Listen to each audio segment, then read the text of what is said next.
Council for May the 27th, 2025. Attendance has been taken, noting that Councillor Kyle is on the screen and everyone else is in the chamber.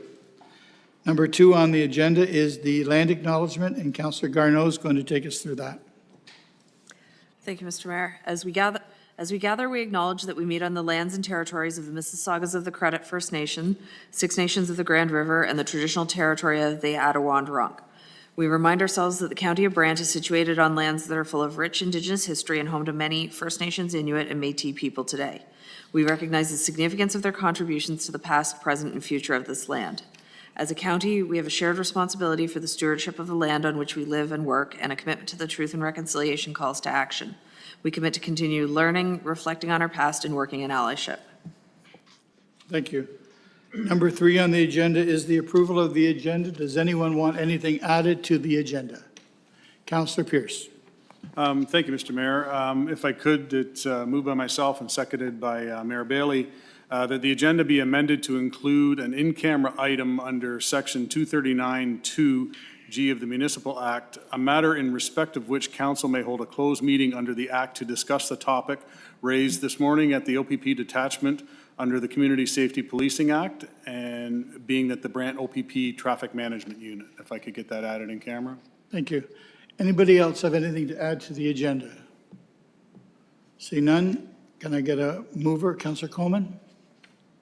Thank you, Mr. Mayor. Moved by myself, second by Councillor Kyle, that the County of Brant Council agenda on May 27, 2025 be approved as amended. Thank you. All those in favor? Opposed and carried? Thank you. Declaration of pecuniary interest. Does anyone have any? Oh, Councillor Garneau.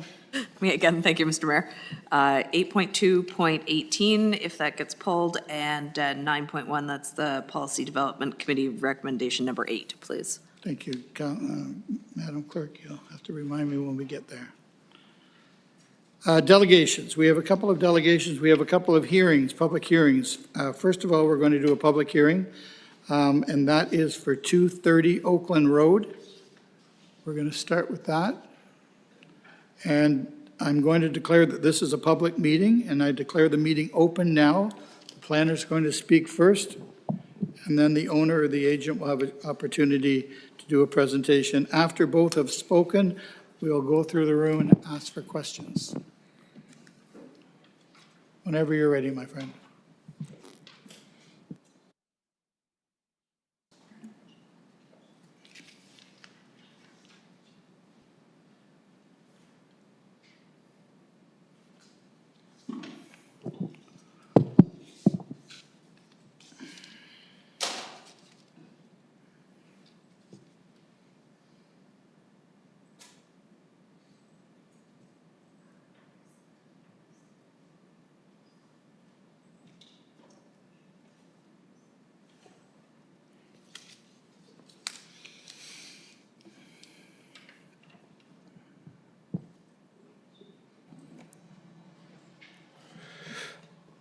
Sorry about that. Good evening, Council. Mayor Bailey. This is a temporary use zoning bylaw amendment application, ZBA 425 LK, located at 230 Oakland Road on behalf of the owners, Sherry and Daryl Graham.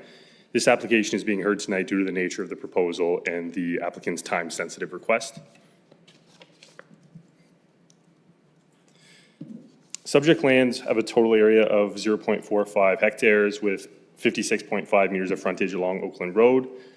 Currently, the lands contain a commercial use and one mobile refreshment cart as a result of a temporary zoning bylaw amendment application. The surrounding area consists of a single detached residential lots to the north, south, and east, open space zones to the north and east, natural heritage zoning to the west, and commercial uses on the subject land. Subject lands are designated natural heritage system and village developed area within the County of Brant official plan and zone special exemption automotive commercial C6-3 within the County of Brant zoning bylaw. The application proposes a temporary use zoning bylaw to permit a mobile refreshment cart on a portion of the lands for a period of 3 years. Temporary zoning application ZBA 1221 RC was previously approved on the same portion of land for a mobile refreshment cart. Due to the temporary zoning lapsing after a period of 3 years, this is considered a new temporary zoning bylaw application and not an extension. However, the function and operational use of the site will continue as it presently sits. After questions arisen during the information meeting, I can confirm that no complaints were received by bylaw during the previous temporary zoning on site. To date, no comments have been received as part of the public circulation. It is my professional opinion that the request for the temporary use zoning bylaw is appropriate and represents good planning, and therefore it is my recommendation that the application ZBA 425 LK be approved for the reasons outlined in the report. Thank you. There's no one else to speak to that, is there? No. Council, do you have any questions to the delegation? Planner? Seeing none, I'll ask everyone in the room, is anyone here to support or to speak against this application? And I'll ask for the second time, is there anyone in the room that would like to speak to or against this application? And I'll ask for the third time, is there anyone in the room that wants to speak to or against this application? Seeing none, we'll call the meeting closed. Thank you. Council, what do you want to do with this? The recommendation is in front of you. Councillor Miller? Mayor. Thank you. Seeking a seconder, Councillor Garneau. Any other questions or comments? All those in favor? Opposed? Carried. Thank you. 5.2 is the second of the public hearings. Again, I'll call the public meeting open. This is about our water and wastewater rates. Is Dave's going to speak to it? Just if there's questions. Okay, and Heather's here too. Does council have any concerns or questions about what's in front of us? We heard all about it this week last week at committee. Does anyone want staff to speak to it? Seeing none. Is there anyone in the room that wants to speak to or against what's in front of us? Ask for the second time, is there anyone in the room that wants to speak to or against the item in front of us? And I'll ask for the third time, is there anyone in the room that wants to speak to or against what's in front of us right now? Seeing none, we'll call the meeting closed. And council, what do you want to do with it? Got to do something with it, council. Come on, I need a hand. Councillor Coleman, seeking a seconder. It's like an auction house. Councillor McAlpine. Any other questions or concerns? All those in favor? Opposed? Carried. Thank you. 5.2, we have a presentation, a delegation. Patricia McCarney. Oh, this is our, I'm glad to see you. Now, if you can give us your full name, please, and your address, and we might go over the 10 minutes here. Can I get a motion? Councillor Oakley, Councillor Howes, all those in favor if we go a little long? Thank you.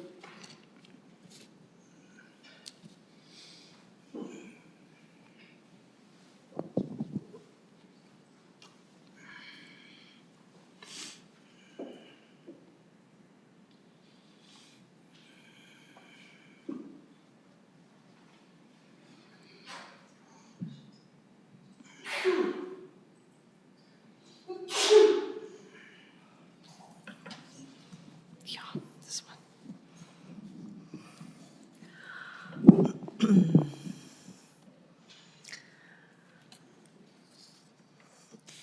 Thank you very much. It's lovely to be back in the County of Brant. Thank you so much for having us this evening. Good evening, Mayor Bailey, members of council, ladies and gentlemen. I'm Patricia McCarney, the President and CEO of the World Council on City Data, or WCCD. You wanted our address as well? 130 Queens Quay East, Thank you. Toronto.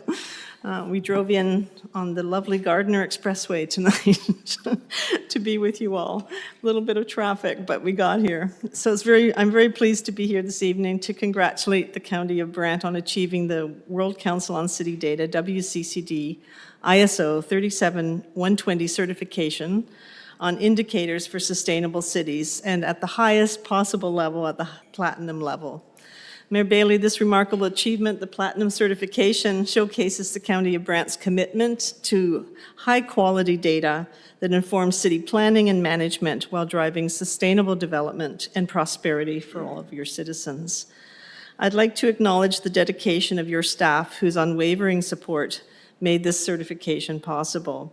I especially want to thank Haley Gilmore and Adam Crozier from the Office of Corporate Strategy. And of course, acknowledge the outstanding leadership of your own CAO, Allison Newton, who has been very much a champion of this data for many years. So thank you very much for your ongoing support. Their contributions have been instrumental throughout this rigorous process. I'm looking at Haley. It's a rigorous process, and for those of you not yet familiar with this, I'll just walk you through a little bit of what this is all about. And I'm very pleased to have my colleague here, Lauren Rutherford, who's going to also take you through a couple of the data points tonight from this certification. Lauren is the head of the certification program at the WCCD. So for those of you not yet familiar with WCCD in the County of Brant, this is a 6-year partnership. ISO 37120 Indicators for City Services and Quality of Life, for which the County of Brant is receiving Platinum certification this evening, is a global first. The WCCD led its development in the International Organization for Standardization, or ISO, in Geneva. Once we achieved the publication of this first standard in 2014, the WCCD began operationalizing this standard worldwide. And today, I'm very happy to say we've certified almost 200 cities in over 40 countries. So Brant County is part of an incredible network of data-driven cities and dedicated cities to ISO standardized data.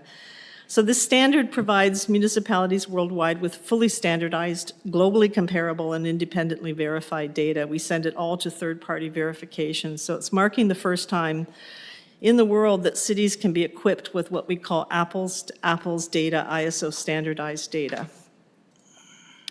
As I mentioned, 6 years, so congratulations to the County of Brant on achieving its 6th consecutive year of ISO 37120 certification as a platinum level. This marks 6 years of vital data continuity, so year-over-year data continuity, where you can start to see trend lines and remarkable trend lines in the case of this county that we were looking at over the last few weeks in preparation for this, that helps to inform leadership on city services, data-informed city planning, and management. This data not only enhances residents' quality of life, but also drives evidence-based decisions and innovative solutions in the county. With this crucial third-party verified data, the County of Brant continues to stand out globally as a leader in building a sustainable, and inclusive, and a prosperous future for all. I do want to mention also, in response to cities seeking more ways to measure their progress on smart and resilient agendas, we were very pleased to go back to Geneva, back to ISO, and build 2 additional standards. The first is ISO 37122, Indicators for Smart Cities, and the second is ISO 37123, Indicators for Resilient Cities. This latter standard focuses on helping cities build greater resilience in both their infrastructure investment. I know you're building a lot of stormwater and sewage and incredible infrastructure development on the main street that we walked through this evening to come here. This is an incredible planning effort, but it also helps so much on building more resilience in your city, more resilient infrastructure, especially that stormwater component. And when we built this standard, we actually partnered with the United Nations. UNDRR, I don't know if you're familiar with it, it's United Nations Disaster Risk Reduction Agency. It's based in Geneva. It's the UN agency whose mandate is around resilience. And we've been helping them to build this data, and they actually helped us design some of the KPIs in that standard.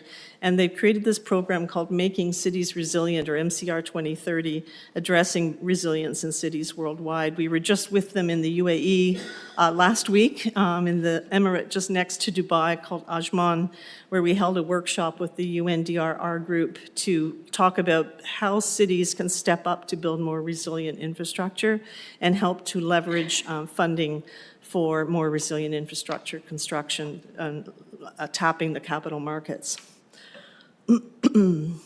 So there's across this standard, there's 104 KPIs.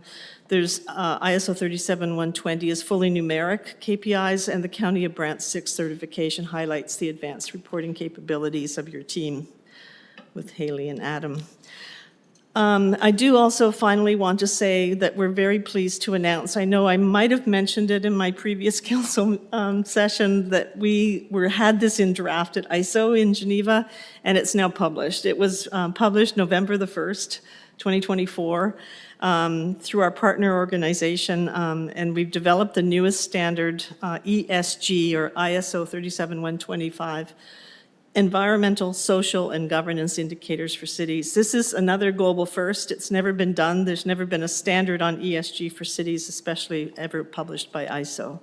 So this standard is designed to support cities in creating data-informed ESG profiles and to demonstrate their commitment to environmental sustainability, the E, social well-being, the S, and G, the responsible governance. The new standard focuses on key performance indicators to drive investment attraction. Increasingly, companies seeking to locate in a city are asking about the ESG profile of a city. And they're supporting this is designed to support the growing demand for cities to enter into the capital markets. Many cities have started issuing green bonds, social bonds and sustainable bonds to support their capital planning, especially as this resource gap is pressing on many of our municipalities around the world. So we're very pleased to invite the County of Brant to be part of this, what we're calling World Premier Cities, the first cohort stepping up on ESG, ISO 37125 certification. We'd like to take this opportunity to officially invite the County of Brant to join the global cohort of World Premier Cities. So far, there's between 10 and 15, and we're moving to 20 for 2025 certification. We'll be celebrating this global cohort of cities at the upcoming World Premier Cities Summit to be held this fall and tentatively scheduled now for November 17th and 18th. We sincerely hope that the County of Brant will consider our invitation to participate. It's not a big stretch because you're already certified under ISO 37120, which means that of the 107 indicators in the new standard, you only need about 10 to become part of that cohort. 10 to 12, I think, is from our scoping. So this standard, though, is pooled from ISO 37120, which is the certification this evening, and the other two standards. So if you're interested, we could provide that scoping, but I believe it's around 10 or 12 more indicators. So finally, I wanted to say that cities and counties and regions being certified around the world are equipped now, especially here with the 6 years of consecutive of data, is effectively utilizing this data and with various applications has become quite incredible opportunity here. The county enhances economic development by leveraging this ISO verified data to attract investment, economic development planning. The second circle that reflects infrastructure development, the data helps to drive infrastructure and transformation, and third-party verified data provides a solid foundation to enhance this decision-making across the county. Third, the county's ISO-certified data points are mapped in alignment with many of the global agendas, such as the United Nations Sustainable Development Goals. With the 6 years of certified data, also the County of Brant establishes a robust 6-year framework for tracking year-over-year trends in data for continuous internal benchmarking. You'll see in the graphs we're about to show you that this internal benchmarking becomes very important, especially in terms of strategic planning. You can see how you're moving the needle on all of these different data points. And of course, it equips a city and a county with external benchmarking with peer groups around the world. So I'd like to just briefly now turn this over to my colleague Lauren Rutherford, who joins me in celebrating the achievement, and to offer a few data points, and then we will present the certificate. Lauren. Thank you, Dr. McCarney. Good evening to Mayor Bailey, councillors, city staff, and esteemed guests. It is a pleasure to be here today and to have worked closely with the County of Brant on this achievement. I'm going to highlight some key data points from your most recent certification that demonstrates the county's commitment to strong data reporting and align with the County of Brant's Our Future Brant strategic plan priorities. First, the county's population density is demonstrated through a multi-year tracking. This data highlights how the County of Brant's density is evolving along a solid, sustainable trajectory of growth, offering insights to guide the county's planning and development efforts. The county has the lowest unemployment rate in a cohort of cities in Ontario. This exceptional achievement is tied to the County of Brant's strategic priority of economic and financial resiliency. The recovery of local businesses following COVID-19 is on an upward trend, with a jump of number of businesses growing as shown here from 2022 to 2023. The county's strategic goal of creating a focused growth and infrastructure is exemplified by the continuous 6 years reporting of public outdoor recreation space. On the y-axis, it can be seen only a small drop of 3 square meters per capita. Similarly, the square meters of public indoor recreation space per capita is demonstrated in this multi-year tracking. Over 2022 to 2023, it has had a very minor change of 0.72 square meters per capita to 0.65 square meters per capita. Shown here is the county's year-over-year tracking of public transit ridership. I'll take a moment to really emphasize how amazing this data point is showcased through the year-over-year of 4 years.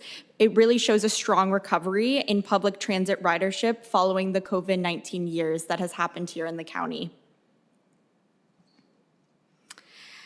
You can see the County of Brant is focused on protecting natural areas in this graph. In 2023, the percentage of land designated for natural protection increased quite significantly, highlighting the county's commitment to its strategic priority of environmental sustainability and climate action. And the County of Brant continues to show leadership in environmental stewardship. From 2022 to 2023, the percentage of solid waste being recycled had increased quite significantly. Seen here is another 6 years of this very important data reporting that can show this increase and reflects a positive and ongoing upward trend for the county. Now I'm going to turn it back to Patricia to award the certificate. Thank you very much, Lauren. And so again, on behalf of the WCCD, once again, Mayor Bailey, congratulations. Your leadership and commitment to this critical work is an example for cities across Canada, but also worldwide. So thank you very much for your leadership on this. And I'm very honored to now present you with the certification of WCCD ISO 37120 Indicators for Sustainable Cities at the highest level, Platinum certification. So congratulations once again and on this certificate, and I wish you all a very good evening. Thank you for your attention. Thank you very much, and it is a proud moment for me to accept the certificate, but on behalf of our council, I know that they're also very proud to have done this 6 years running, but I have to bring it back to staff. If it wasn't for staff taking this program very seriously and never dropping the ball, they make us look good, and they make us have moments like this, let us have moments like this. So I'm very proud to accept it, but it's on behalf of the entire council and our staff, so thank you. Okay.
Okay. Council, what are we going to do with this? I want someone to accept it as information. Councillor Pierce and Councillor Oakley, all those in favor? Again, good luck. Thank you. 5.4 on the agenda is Patricia and Christopher Barrow. Come on up.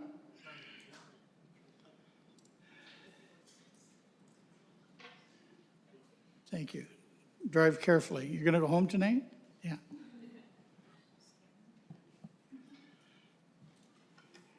And if you can just give us your full name and address, please. For the, My full name, I'm Patricia Biro. Yep. And our address right now is actually 3 hours from here because we're waiting to build on our lot on Oak Hill Drive. Okay. So it's 503280 Gray Road 1, Georgian Bluffs. Thank you. I think it is. Am I okay to go ahead? Okay. Good evening, Mayor Bailey and esteemed councilors and guests. Congratulations on your 6th platinum certification. I didn't even know that existed, and as a former ISO quality manager, it's not an easy thing to achieve, so good job. Thank you. I would like to present details for our request regarding the waiving of the hold provision fee for 139 Harley Road. We respectfully submit the following information. At this time, I'd like to run through our timeline regarding this matter. My husband would be here speaking. He's much better at this than I am because I get a really shaky voice. But he's taking care of some family matters. Both of his parents are in hospital. During our attempts to do our due diligence prior to the purchase of 137 Harley Road, which included the now severed 139 Harley Road lot, we were told by an officer of the county that severance would be basic and should take approximately 3 months and that there was nothing that should interfere with the process. Based on this information, we purchased the property, and to make a very, very long story very short, 2.5 years later, the severance was finally complete, but not without substantial complications. It seems there was a municipal drain running through the property, and the county officer was not made aware that it ran through the property at the time of our initial call. In fact, even after the purchase, we did not find out about the drain until a neighbor mentioned it, nor were we receiving correspondence on the drain relocation meetings, as the county was still sending it to the previous owners. Our initial plan was to purchase the entire property and recoup some of our money through the sale of the building lot, while prices and demand were still COVID high. However, after the 2.5 years, we decided to sell the original 137 Harley property and the severed lot. Fast forward that 2.5 years to July 2024, and we sold the 137 Harley Road lot with the house on it, and with the condition that the severance of the 139 Harley Road lot was complete. After the deal to sell 137 was struck, just as we were finishing up the severance, we encountered one very unexpected roadblock. We were told by the county we would not be granted the severance unless we put a holding provision on the severed property. This was disturbing, as our house was already sold with the condition of the severance. During a video call meeting with the planner, we were told that it was a very simple process. The hold would be placed on the lot to stop development on the municipal drain until the municipal drain was complete, and once the municipal drain was complete, the drainage superintendent would provide a letter detailing completion and the hold would be removed. At that time, we were not told about any cost or any meetings required as part of this hold provision, only that it was a simple process and that we could not finalize until this was done. Under duress, we allowed the hold to be placed on it, knowing full well that we would lose the sale of the house. I think I lost, nope, there we go. Knowing full well that we would lose the sale of 137 Harley Road and in a declining market. We also knew that by adding the hold that nobody would purchase the 139 Harley Road building lot if they couldn't build on it. but we were at our wits' end and agreed after 2.5 years. The closing date of 137 Harley Road was supposed to be September 30th, and we are thankful that the buyer graciously agreed to extend the deal to allow us to take care of this process. From our point of view, there was no choice but to sign on the dotted line for the hold provision. Further, there was no clarity on the process whatsoever, just that the severance would be held up until after the drain was completed if we didn't allow for the hold provision to be placed, and that would have been catastrophic for us. With this in mind, we respectfully ask that the hold provision fee be waived and refunded, as to participate in this meeting tonight and the meeting next month to have the hold provision removed, we had to pay the fee. Thank you for your time. Thank you. Before we get questions from council, I believe, Alicia, you're going to give us a little bit more information. Thank you, Your Worship. So through you to council, just a brief summary of the file. So the delegation here is indeed correct. So they did request and they did receive a decision for a severance from the Committee of Adjustment in June of 2023. She also is correct that the request was made to put a hold on the property. And the reason for that was because the Bennett Municipal Drain was going to go through this property. It hadn't been designed yet, so staff weren't sure exactly where to put it. If the property was sold and a house was potentially designed to put on it, it could have been designed to put on where the drain was going. So a solution was made. Well, there were two potential solutions. One would be that the drain had to be completed as a condition of severance. The reason that staff didn't recommend that was because the completion of the drain was completely outside of the control of the applicant. And so if there was a delay in the construction of the drain, there's a timeline on clearing severances on clearing conditions of severances. If the conditions weren't cleared within 2 years, then essentially the severance is null. So it was decided at that time that that potentially wouldn't be fair to the applicant because they had no control over this one condition of severance. So what was determined was that there would be the severance would go through. They could start working on clearing conditions. However, a hold would be placed on the lot until such time as the drain was completed, therefore eliminating any potential issue with that.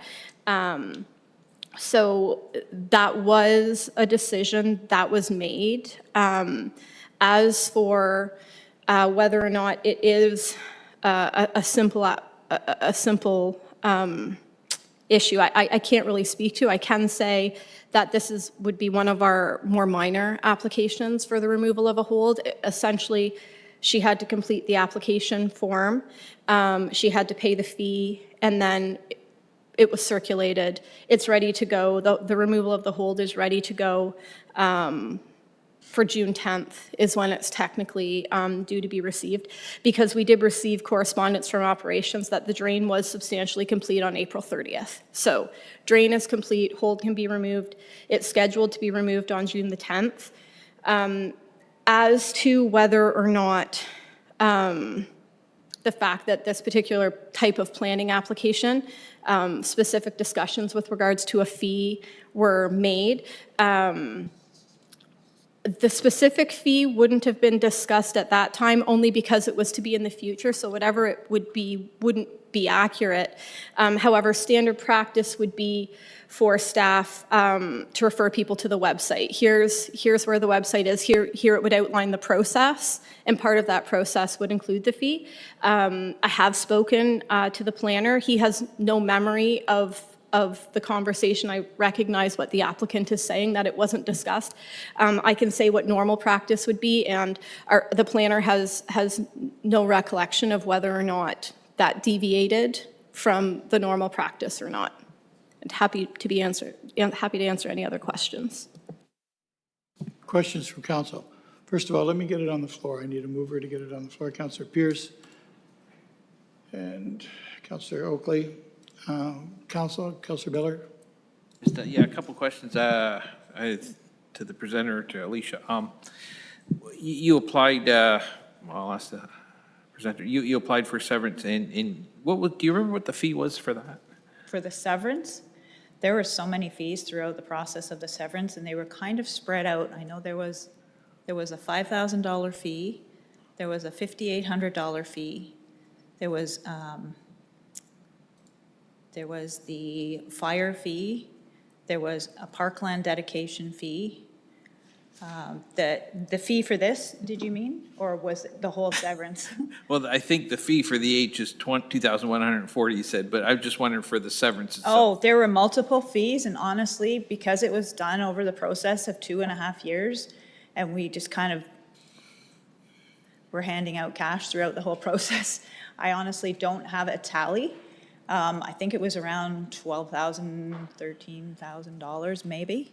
Okay. It may have been slightly more right. because of the parkland dedication fee and the fire fee. Okay. And then there was also a $5,000 security fee that we get back. Yeah. Okay, and maybe to Alicia then, Mr. Mayor, when they put the H on there, that didn't go through planning. Can the Committee of Adjustment, do they have that authority to do that?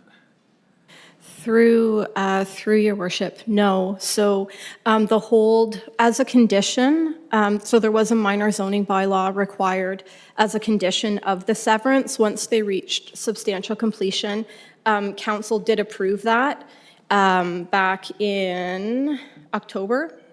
And we added the H without charging her the fee. At that point, we had a minor zoning bylaw going ahead anyways, so we just did it. Okay, thank you. Councillor Chambers? Can you just explain that again? You lost me on, we just did it.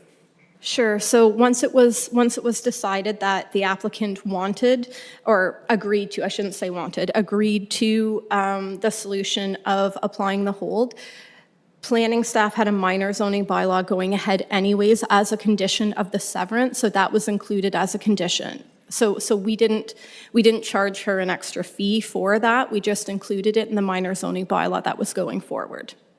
What is the zoning on the lot? Is it an H provision? It was RH, but I think they've called it something different now.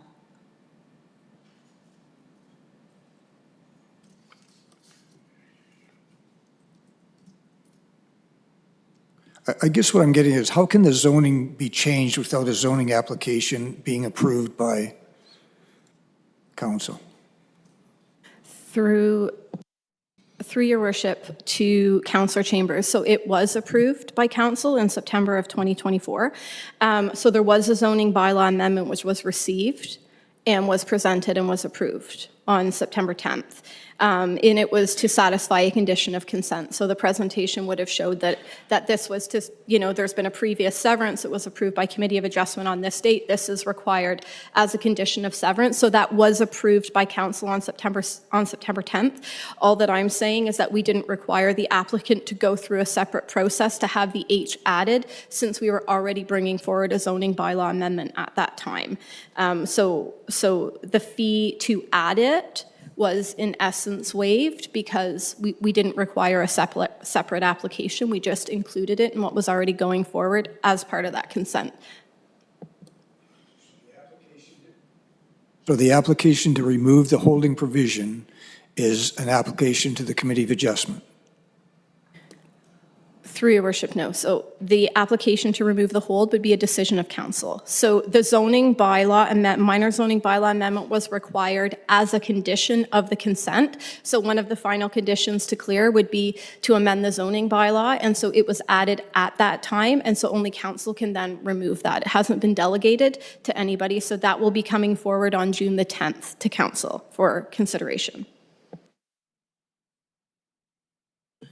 And the application to remove the holding provision will be heard by council, subject to a public meeting? Is that how Correct. It normally works? So there is a somewhat modified way that holdings are removed, only because under the Planning Act, the decision with relation to what it is, council's already made a decision on the application.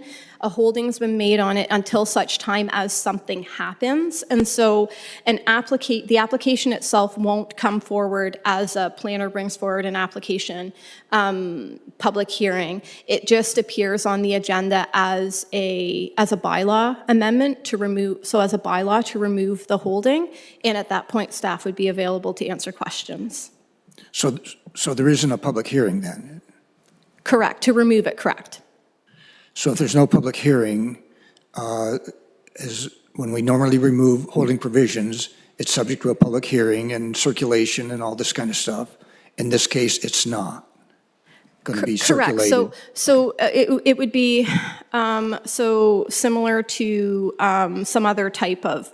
So when holdings are placed, at that point, they're placed at council's direction until something happens. So once that something happens, staff bring it back as a bylaw.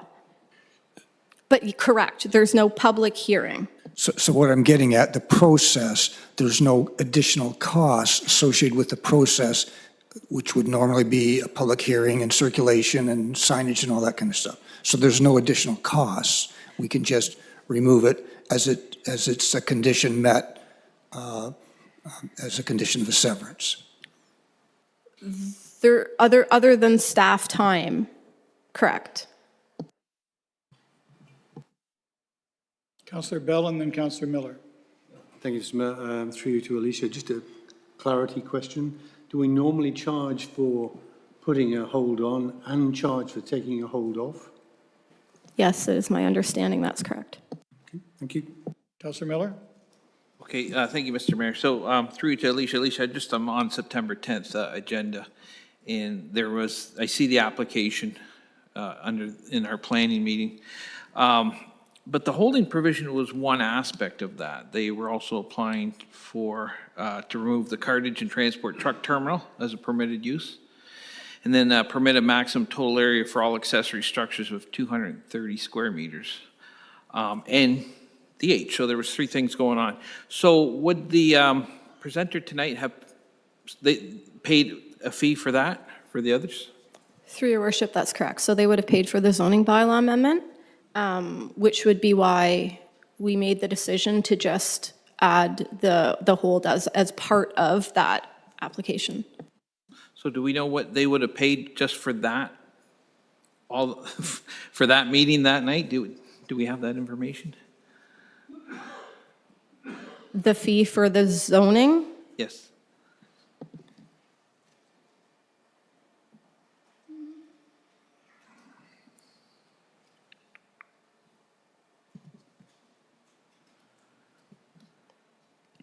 I would have to look for that. I can look for that if council would give me. But there was a fee, probably several $1,000s for that. Much more than the holding, yes. The holdings, I believe, 2,200 to put Okay, on and remove. So yes, much So more. you did some work on the zoning for those other two things. You threw the H in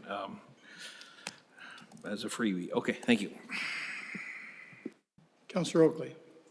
Through you, Mr. Mayor, just one further question to Alicia. Our fees, including the removal or addition of a holding of an H, those fees are based on cost recovery, so the cost of staff time, so on and so forth. It's we're not per se making money off of these transactions. It's purely a cost recovery of the staff time that goes into it and resources.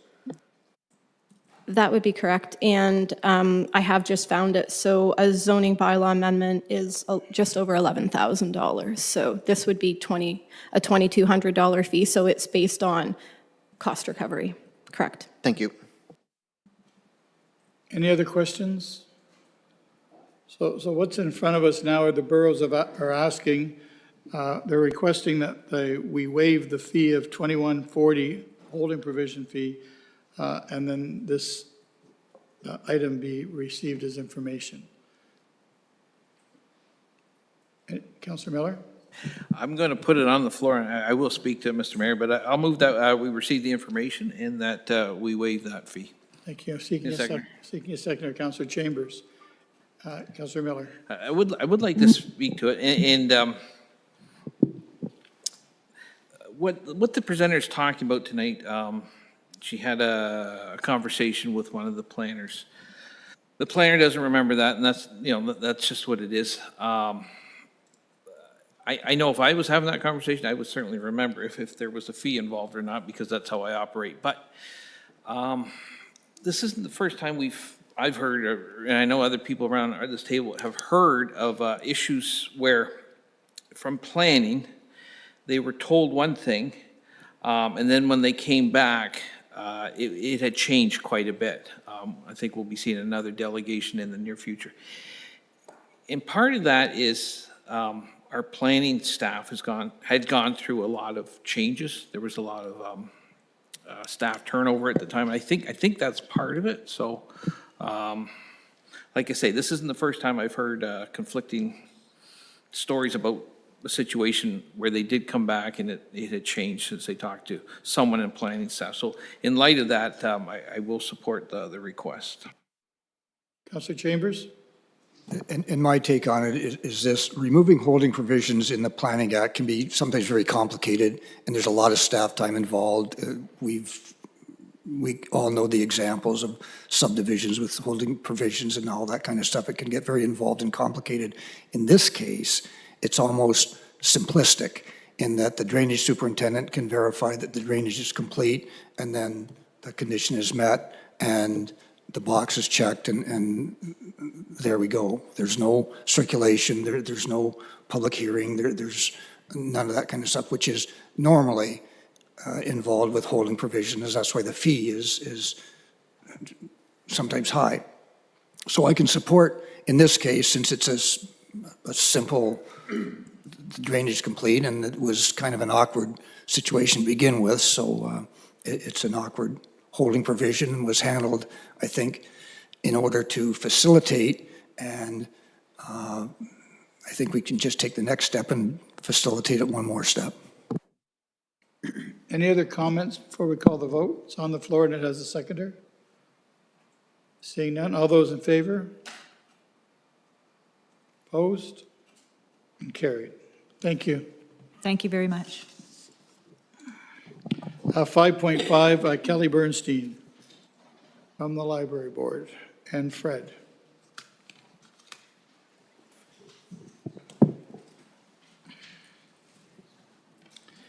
Can I get a mover to get this on the delegation on the floor, please? Councillor Howes, yeah, Councillor McAlpine, thank you.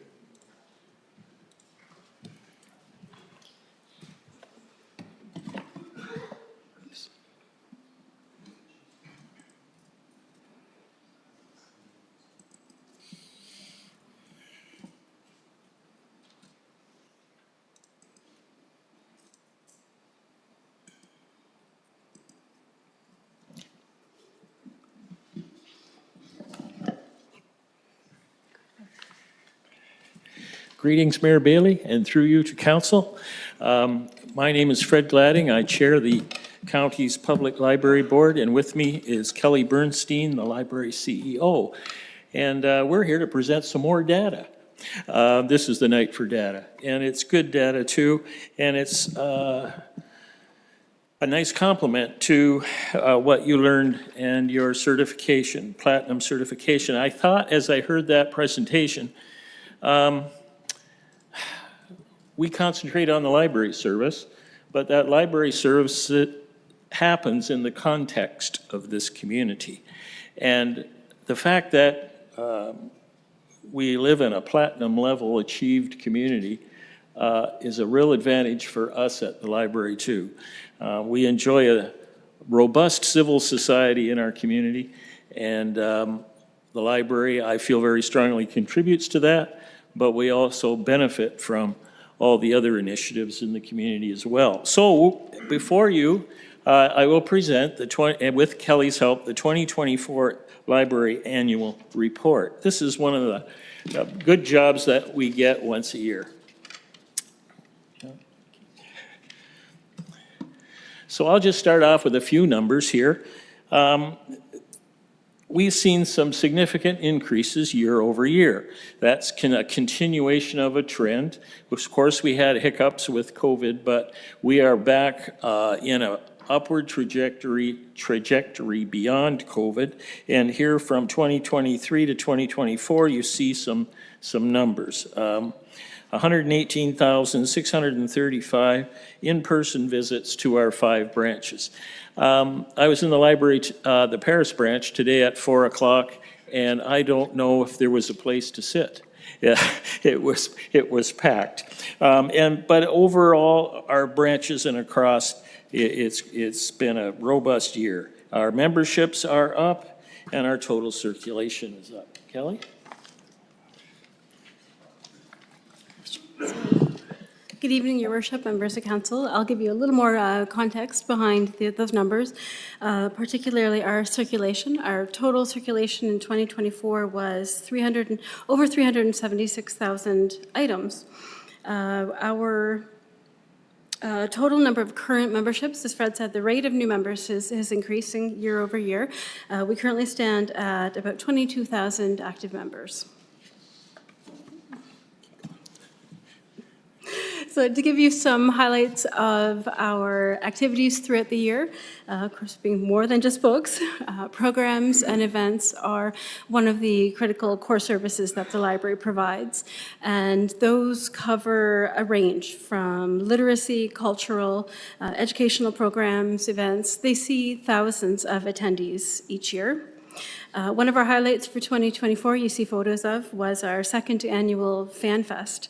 We are constantly changing the type and quality of programs that we offer to the public. We're always trying to meet current interests and current trends. Children's programming is the core of what we do. It is one of our biggest strengths as well. And I think that's evidenced by the fact that last year we had over 22,000 of our younger residents participate in library programs. They range from story times to kindergarten readiness programs. We have a whole host of drop-in programs, craft and creativity type programs, as well as hands-on technology, coding, and digital skill programs. Last year, we visited our local schools 433 times.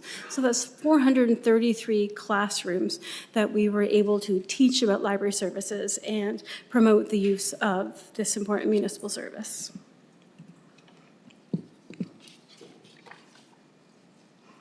Last year, we completed our first social impact study. And we know, and we often say, that library value is more than just the number of books circulated, all the metrics we've told you tonight, but it's inclusion, it's belonging, it's education, entertainment, it's skill development, and it's literacy. So the study we used was based on a methodology and a framework developed by 2 universities and multiple library agencies in an attempt to quantify the measurements that are hard to reach. It's a myriad of things that go into determining the library's total value generated. Our result for 2024 was over $15.6 million in value that we've delivered to the community. And that means that for every dollar invested in library services, we generate about $6.37 of value to the community. And that is a trend that we hope to continue, a number that we will constantly pledge to improve on.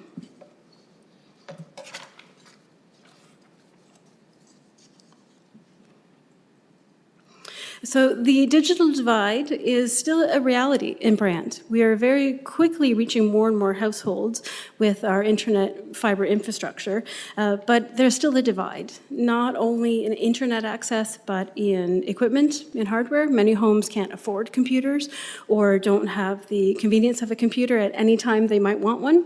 So the library is their go-to resource for that. We also lend all kinds of gear and gadgets, so robots, radon detectors, you name it. We lend it. If there's a desire to learn about it or a need to borrow it, the library is there, will deliver. Our gear and gadgets collection is extremely popular, and in 2023 to 2024, use of that collection increased by more than 46%. And our mobile makerspace, an initiative that council has happily funded in the past, is seeing success by visiting all corners of the county, including several community fairs and outreach events. So to highlight a couple of achievements, I'll hand things back over to Fred. Yes, it was my pleasure and honor to accompany the library staff to Toronto, where they were presented with the Angus Mowat Award for Excellence in Library Service.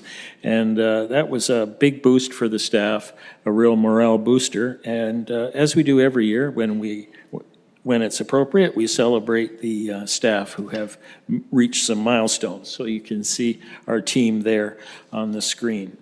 Yeah, that was a big night. Here. There we go.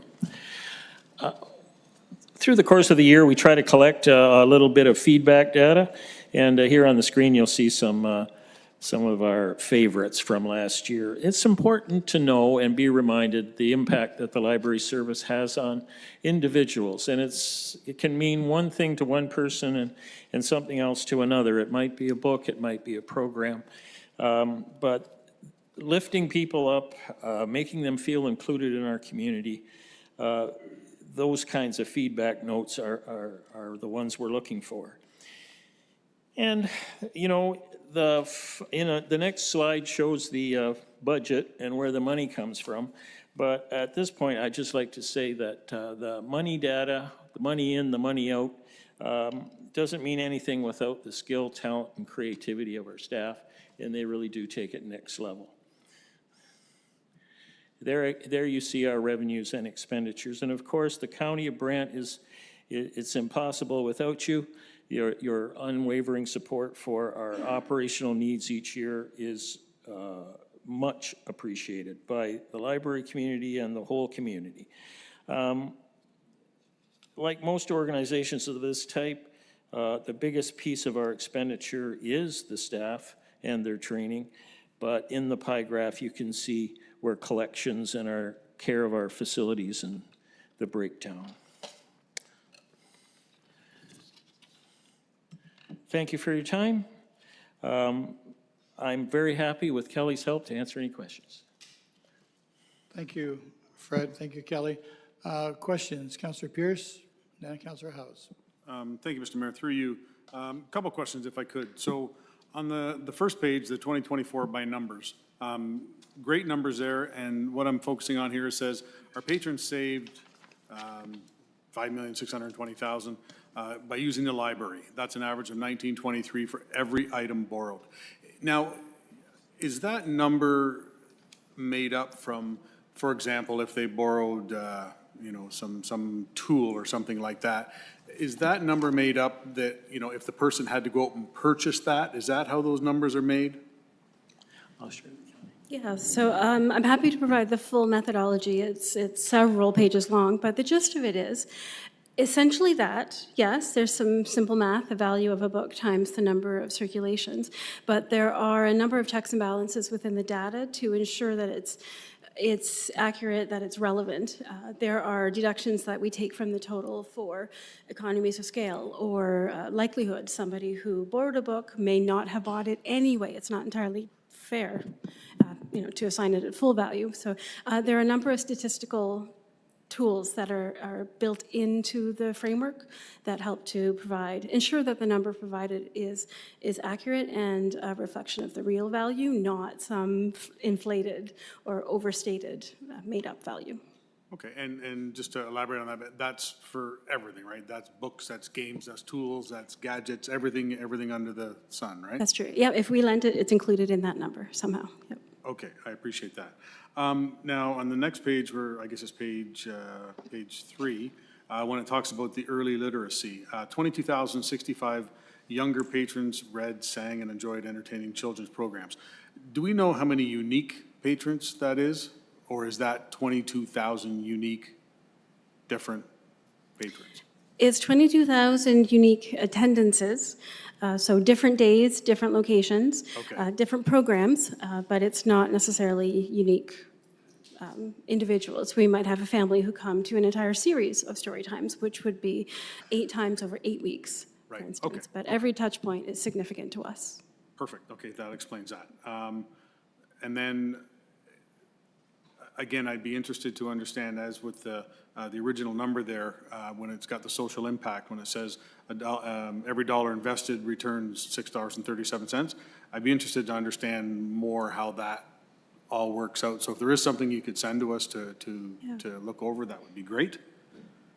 And then one last one I have here, for the revenues and expenditures.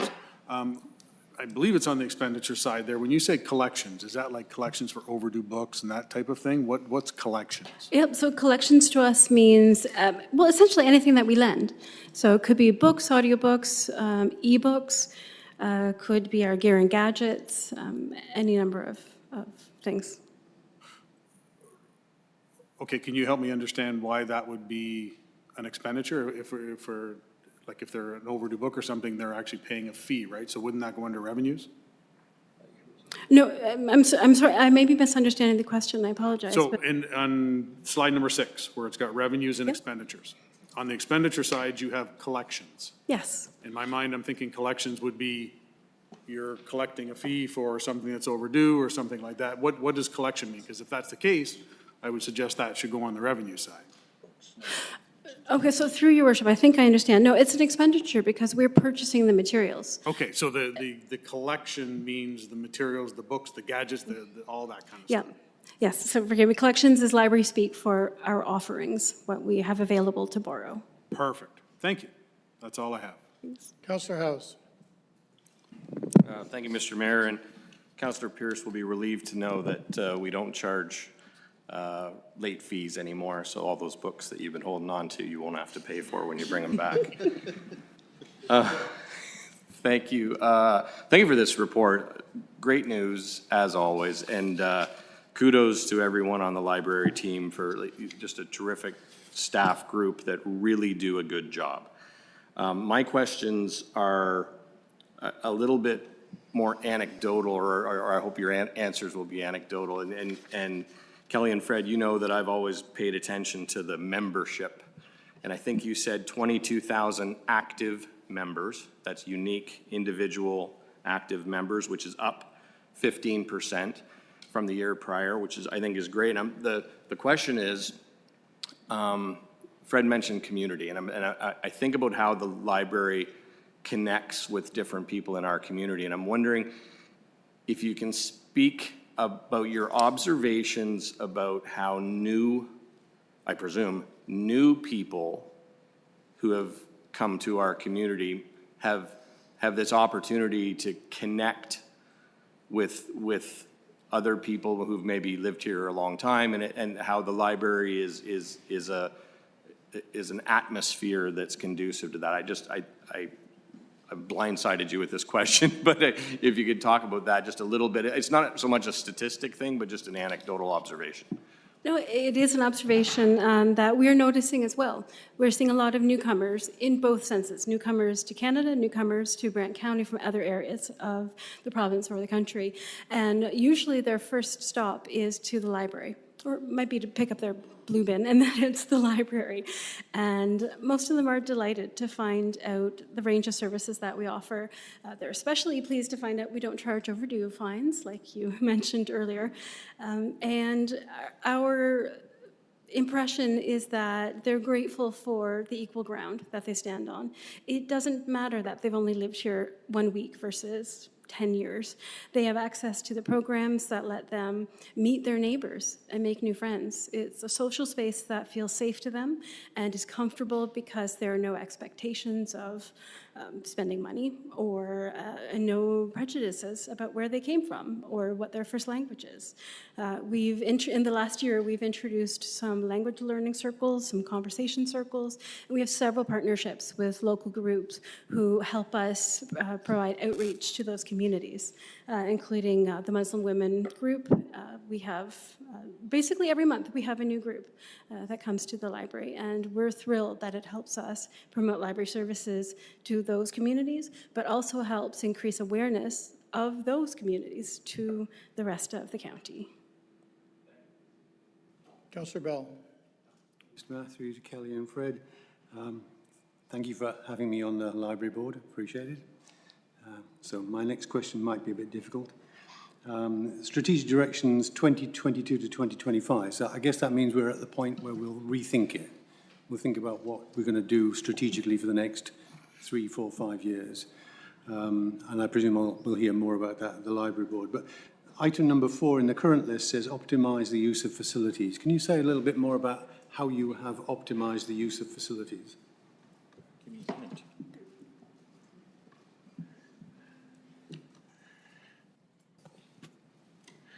Well, I think Kelly's referenced it a little bit already. We talked about the mobile makerspace.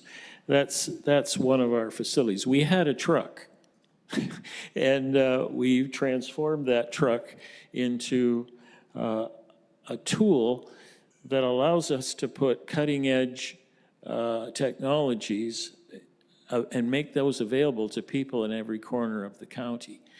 When Jeremy goes out with that truck, it's unique, I think, in Ontario. Most libraries have a dedicated space in a branch where all that technology is set up and it's all together and the experts there. We put it on the road. So I use that as one example. I know maybe that's not what you were thinking when you said facilities. Perhaps you thought a building, but the first thing that came to my mind was how we put that little truck to work with a whole new mission, and it's had a huge impact. Do you have another one? Sure. Yeah. Well, through your worship, I'll mention that our full strategic plan, including the action items related to these strategic directions, are available on our website.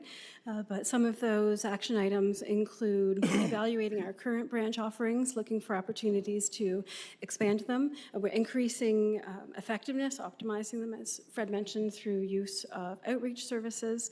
And we are trying to keep track of the trends, especially with Brant growing so quickly, to ensure that we're making the best use of our facilities possible.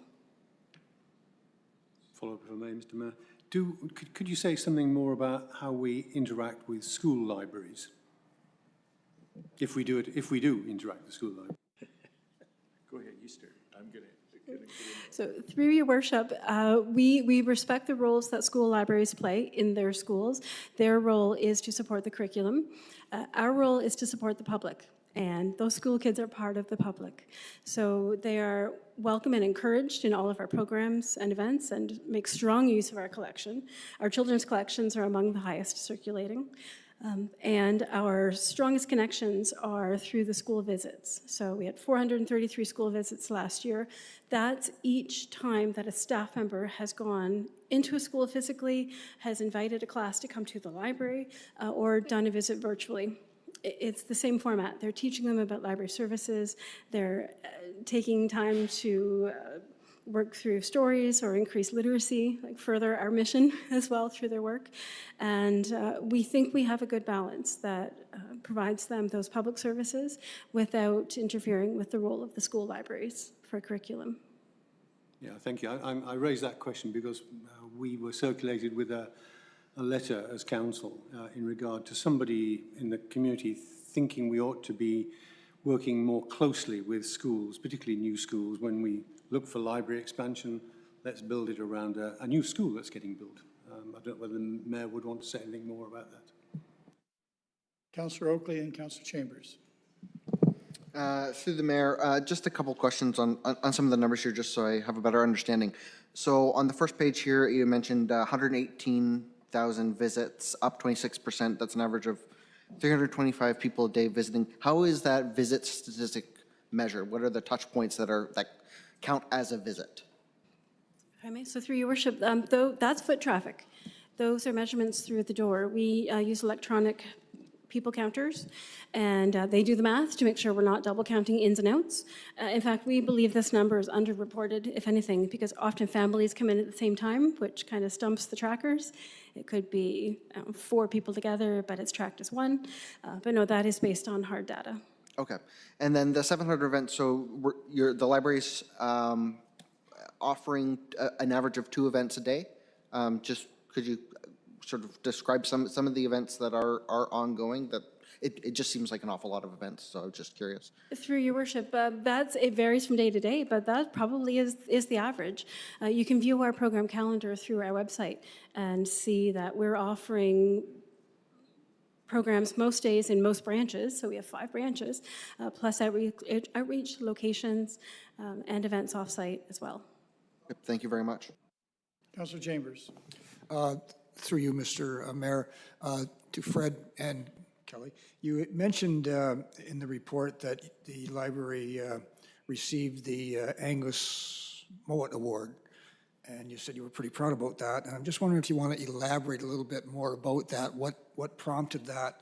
I know Farley Mowat is Angus Mowat's son, but that's about all I know about the Angus Mowat. Maybe you can elaborate on that. You know it better than I, what Gary did. So that award is bestowed annually by the minister, and it is selected with a committee of the minister and various library officials from around the province, and it honors service excellence. So they're looking for programs or initiatives that are innovative and that meet their goal of providing customer service to everyone in the province, library services to everyone. So that award that we received in February was particularly to honor our service excellence and services to seniors with a number of the seniors initiatives that we've created. We've had digitally savvy older adults where the program attendees result a 98% increase in confidence with use of technology. We've had creative art programs where those attendees have reported 83% increase in their sense of belonging for the community. So this award is intended to honor the impact that we have on the community. Councillor Miller. Thank you, Mr. Mayor. Through you to Kelly. Kelly, is every branch hooked up to fiber optic?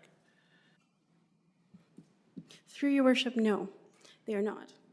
The standout currently is Glen Morris, which still has, I believe, a Rogers connection in the community. I don't believe Swift has made it out to Glen Morris, or at least not the library yet. And most of our other libraries are fiber-based at the root, but are delivered through a variety of networks that the infrastructure is managed by the county. Oh, okay. Well, we'll have to fix that, I guess. One of your photos is a picture of a young kid with virtual reality. Is that available in every branch or just certain branches, that equipment? So through your worship, the answer is yes. It's available in all branches in a programming form, so you can use them in programs, be taught how to use them at all of our branches, but you can also borrow them. So anyone can sign them out, take them home, and try them out for themselves. Okay. I want to ask you about AI. Do you see that having a role in the future of libraries?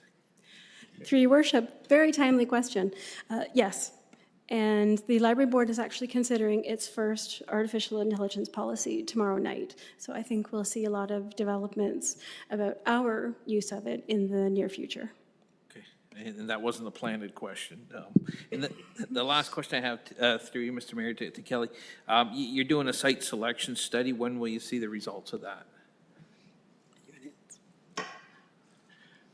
Again, tomorrow night at our board meeting, we'll see our first presentation from the consultant.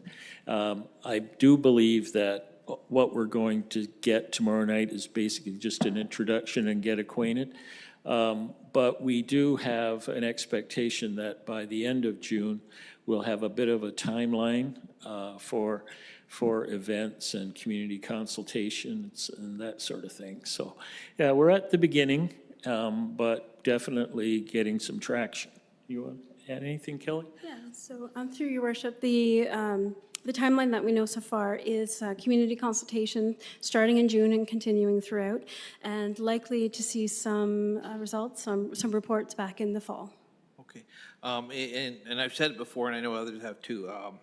Obviously, the previous selection maybe wasn't the best site, but I think a lot of us are very keen to see a new library somewhere around, so very supportive of that. So keep us in the loop. Any other questions for Kelly or for Fred? Seeing none, all that's in front of us is to receive the reporter's information. All those in favor? Opposed? Carried. Thank you. Thank you, Fred. Heidi Goiter from St. George. Come on up. He's not gonna come up with you? No?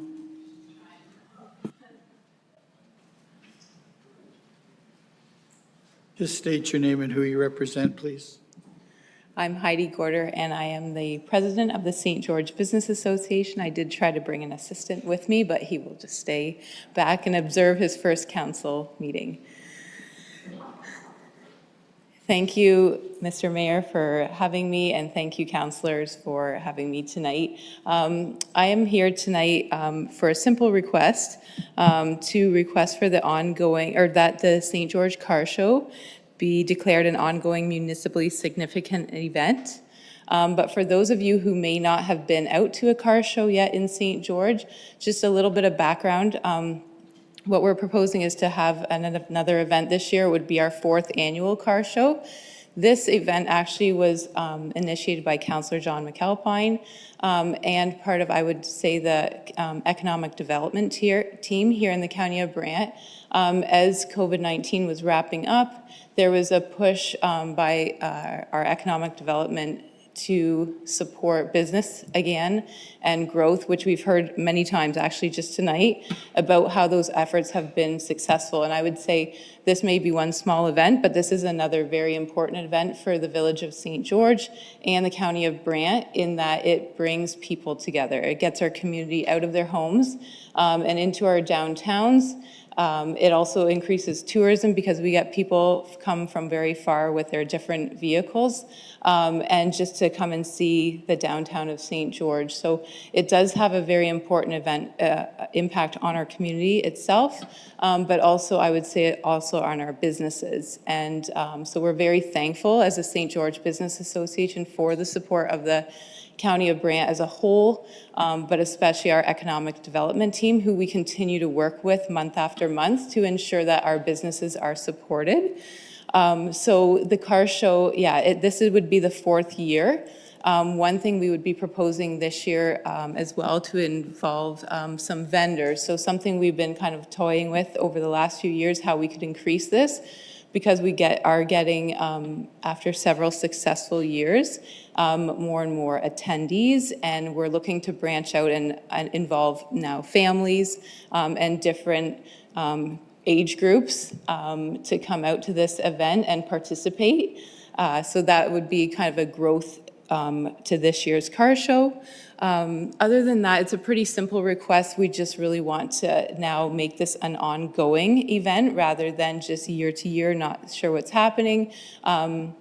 That this would be an ongoing event it's really put on by the St. George Business Association, but it is fully supported by the County of Brant Economic Development team, and we very much appreciate that. Any questions? Are there any questions for Heidi, noting that it's going to come back up on the agenda at 8.1.1? Questions?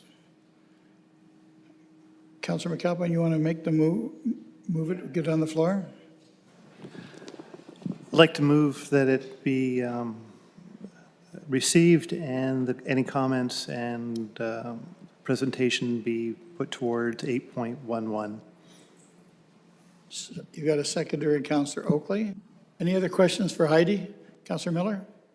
Yeah, thank you, Mr. Mayor. One question through to Heidi. Heidi, did you fill out the special event request procedure?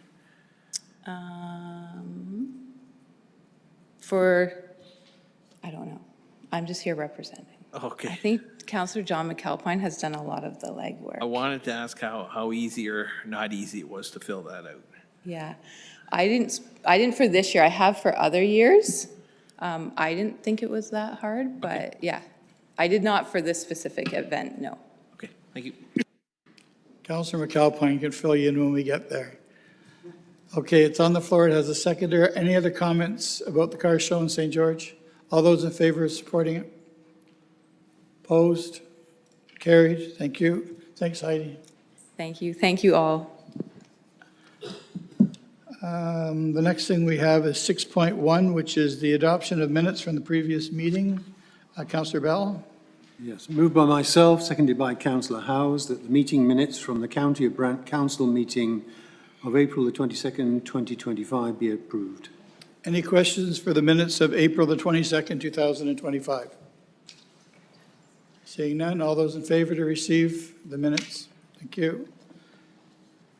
Any business arising from those minutes? I would think not. Thank you. And it takes us to 8.1.1, which is the St. George Business Association Car Show. And Zach, you're going to speak to it. And I need a mover to get it on the floor. Councillor Pierce and Councillor McAlpine. Thank you. Zach? Through you, Your Worship. Just for clarity, the recommendation in front of you here is what would declare this event a council-approved event. And basically, it enjoys some special permissions once you do that. We do this for some other events, and I think staff all agreed it's a good idea with this one. And I'll just add, we are reviewing our special event process. We want to move more towards a policy, and the aim is to kind of streamline things and make some changes to get the process a little simpler. With that, happy to answer any questions. Are there any questions for Zach? Councillor Miller? Thank you, Mr. Mayor. Yeah, I know you guys are going to review that permitting process. So if I look at the St. George Car Show, what makes it a special event? Is it the fact that it's occurring on county land? Is it the fact that it requires county resources? How do you determine that? Because I read it, the protocol, and I did not understand when somebody needed to apply for a permit. Through the mayor to you, Councillor Miller, and that is, I think, an area that we could add some clarification to. But essentially, when we're using a county asset for a function outside of its normal use, so in this case, we're using a street or a car show and festival. So that's kind of the biggest trigger of the seat process, and that's what we kind of use. I think where it gets a little more convoluted is once we're into private property impacting county property. But I'll leave it at that if that's helpful. Fair enough. And I would like to see it clarified, let me put it that way, when you come back with the revised permitting process. Thank you. Councillor Pierce? Thanks, Mr. Mayor. Through you to Zach. So quick question. When it says, I think you kind of said earlier, if they're considered a special event through the County of Brant, they get benefits, so to speak. Now, is one of the benefits the fact that the fees are waived? Or is that in addition to this? Through the chair, yeah, basically it makes it so it they don't have to go through a couple processes, so it does save some costs from them not having to go through those processes. Thank you. Any other questions? Seeing none. It's on the floor. It has a seconder. All those in favor? Opposed? Carried. Thank you. Do we want to take a break or do we want to keep going? Keep going? All right. 8.2, consent items to be received. Councillor Oakley? Yeah, through you, Mr. Mayor, I'd like to separate 8.2.10, 8.2.11, and 8.2.14 to deal with them, the package of the three of them together. Okay. Councillor Miller? 8.1, please. 8.2.1. Okay. What's left? Not much. Okay, Councillor Oakley, do you want to speak to what you've pulled? Yes, through you, Mr. Mayor. I would like to move that we move a similar resolution here to what's been presented by these other municipalities. So move the same resolution as the town of Shelburne with the relevant municipality name altered to be our own, and with the following resolutions with the resolution being forwarded to the following people. The Honorable Doug Ford, Premier of Ontario, the Honorable Rob Flack, Minister of Municipal Affairs and Housing, the Honorable Todd McCarthy, Minister of the Environment, Conservation and Parks, Will Bama, MPP for Brantford Brant, Ernie Hardman, MPP for Oxford, Brian Riddell, MPP for Cambridge, Marit Stiles, MPP for Davenport, and the Leader of the Official Opposition, Bonnie Crombie, Leader of the Ontario Liberal Party, Mike Schreiner, MPP for Guelph and Leader of the Ontario Green Party, and the Rural Ontario Municipal Association. Any questions to Councillor Oakley in the separation? So this is everything relating to Bill 5. You're seconding it? Okay. So it's on the floor, and it's got a seconder in Councillor House. Any objections, comments, concerns?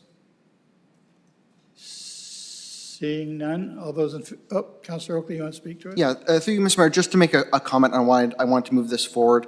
So the housing is, or the bill is related to enabling and moving housing forward, which I think all of us around this table in the province clearly agrees that that is a priority. I think, though, there has been a lot of issues identified with this particular bill. Other municipalities have identified it here clearly. There's a lot of environmental protections that are removed, which, you know, I don't think we should be moving forward housing at the cost of our environment. Those things have to go hand in hand. There's concerns with how it deals with Indigenous rights, and then there's concerns with creep on municipal jurisdiction. So with those reasons, you know, I'd like to support the opposition to elements of Bill 5 as highlighted here by the town of Shelburne. That being said, Councillor Chambers? Yeah, it's not that I don't disagree or agree. I really am not familiar with Bill 5, other than what I've read in the resolutions. I understand. I see one side of it. I'd like to see the whole picture. So I'm not going to support the resolution. Not that I don't support environmental assessments for landfill sites, et cetera, but the blanket object, I can't do that because I haven't really, I'm not apprised of all the wherewithal of the Bill 5. Okay. Anyone else have anything to say before we call the vote? Councillor Garneau? Thank you, Mr. Mayor. Through you, I'm of a similar mindset to Councillor Chambers and have actually just Googled for greater detail through the CBC. I wonder if, given the significance of the legislation and how it might intersect with our role as a council, whether we might defer this for one cycle and ask if, or what staff will say is a reasonable timeline to provide some analysis so we can better understand how it intersects with our role, please. So it's on the floor to defer it. Councillor Oakley? Through you, Mr. Mayor, I'd be happy to defer if we were able to get information back on it. More information can't hurt us. Okay. Councillor Bell? No, you're okay? So we'll defer it for one cycle? I'll refer that one to the CAO to confirm that's within workloads. Thank you, through your worship. I believe we can commit to one cycle. If there's any issues once we delve into it in terms of complexity, I can advise council if it'll take longer. Councillor Chambers? Just a comment, and that's a prudent approach because if we get, there may be some things in Bill 5 that we like and maybe not. So if staff, if rather than just blanket support resolutions, if we want to refer it to staff and then we can understand and maybe we will support, maybe we'll craft our own resolution. But there may be some good things and there may be some bad things, and there usually is. So we don't want to throw the baby out with the bathwater. No, I think that's probably a very good idea. Did someone else separate 8.2.9? Lucas, Councillor Oakley, did you separate that? Through you, Mr. Mayor, I was going to, but I've decided against it just for, we can deal with that another time. Okay, thank you. Councillor Miller, you wanted 8.2.1? Yes, Mr. Mayor, thank you. I have a couple questions on that one. Okay. It says a total of 109 grant applications were received, and 75 grants went out, so doing the math, maybe about 34 organizations aren't getting a grant that they applied for. So my first question is, are they aware of that? Who knows about the Heather Boyd? Through the mayor, the notices will be going out following this meeting for both the ones who are successful and the ones who are not. Okay. That's not good, because there's some groups there that have, and you've made a note in the report that always got the funding, they're not getting it. And in the report, it says there were a number of organizations that typically receive community grants from the county that were deemed ineligible because of incomplete application materials. I know one of them is, and you said this in your email, was Burford Minor Hockey. I don't think they're going to be happy. My question is, when they submit, I don't know the process, because when they, and maybe you can help me with this, Heather, through Mr. Mayor, is when they submit their application, is it a one and done, or is there back and forth saying, well, we need this, we need that? In other words, do they have time to fix up this application? Heather? Through the mayor, so the applications are received by the Community Foundation. And council was very clear when we went through this last fall that we were not accepting any applications that were missing documents. So I don't know. They have the opportunity to reach out to the foundation if they have questions, but the instructions themselves were very clear that, you know, there was certain paperwork that was required to be submitted as part of the process. Okay, I would like to know if, like I say, if there's an opportunity for any of these organizations to fix it up, or to appeal. In other words, they didn't get in whatever, their director's contact information. Keep in mind, most of these organizations are volunteers, and volunteers are hard to come by now. It's not like it's a professional organization being run with, you know, people that are paid to be there every day, do their homework. So, and one of the problems too with these is you might have had somebody doing it for 5 years, and then they're desperate to get out of that role, and they finally manage to get some other schmo in there to run it, you know, and they get in there and they run it and they're doing the best they can, and then they find out they got to apply this, and then they do it, and then they find out later on after it's too late that, I didn't submit everything I was supposed to. So can we at least find out what that process is, and if there's a chance for appeal, or at least to fix up their application? Well, like, the awards are done now. They're ready to be put out. When council moved this to the foundation, it was giving them authority to do the awards, not to make a recommendation to our council. So this is the program that their board has approved to go out. So the plan is that they're ready to go out now. As a courtesy, I brought this report forward first so that you guys would see the list. And what I'm looking for, Mr. Mayor, is some information when I get the phone call, I get the email, which we will, from those groups, right? What do we do? How do we fix this kind of deal? So that's what I'm trying to find out. So what would you tell these groups? Through the mayor, there's contacts at the foundation, and they'll be on their letters that give them an opportunity to speak to someone to talk about what they can do to improve their next application. In terms of appealing this, the point was to not have the groups all come here and try to make their cases to council for their contributions. Okay, I think it's going to be uncomfortable for some of us in the next little while. Councillor Pierce, and then Councillor Howes. Thank you, Mr. Mayor. Through you, it's interesting that I had the exact same thing highlighted in my report, but for a completely different reason than Councillor Miller. I appreciate the fact that it's going to be difficult for some of these, but the fact of the matter is, it states right in there that they were incomplete applications. And when we went through this process, when we first put it over there, we saw the application and what it was, and it wasn't it wasn't difficult data to give. And I would suggest that if I'm an association and I'm looking for a grant application and I'm filling out the application and I come across a section that maybe I'm confused at or something like that, I would reach out, or I would make a note on there saying, not sure what this means, can we consult on this?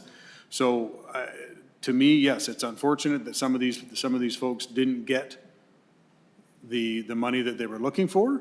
But to Heather's point there, that was part of our rationale or part of the rationale in giving it to the Brant community, in the sense that, they would make the decision as to who got the grants, how much grants they got. And we all agreed the fact that if the application was not complete, they would not proceed. So again, unfortunately, some will be affected, but this is exactly what I guess, instructed or suggested would happen if they were incomplete, and that's what's happening. So again, unfortunate, but to Heather's point there will be information that they can contact them to go back next year and do something different. Thank you. Councillor House. Thank you, Mr. Mayor, through you. And I understand what Councillor Miller is saying, and there are a couple of names conspicuously absent from the grant list, and those are going to be some tough conversations. But further to what Councillor Pearce is saying, I think part of the message that we have to send out is we had $350,000 to give away, and we were asked for $631,000. So almost double what we had to give away. So like, I remember going back 5 years or so, the crazy reverse auction process that we had, where we all sat around this table trying to figure out who's worthy and who's not, and it was painful. We've made a decision that we're going to take kind of an arm's length approach to this after we determine how much money we're going to make available for these groups. And I think we have to stand by the process. And it would be great if we had $631,000 to give away to all of the applicants, but we don't. So I think that's part of our message. Any other comments? Councillor Kyle. Hey, Councillor Kyle. Hi. Thanks, Mr. Mayor.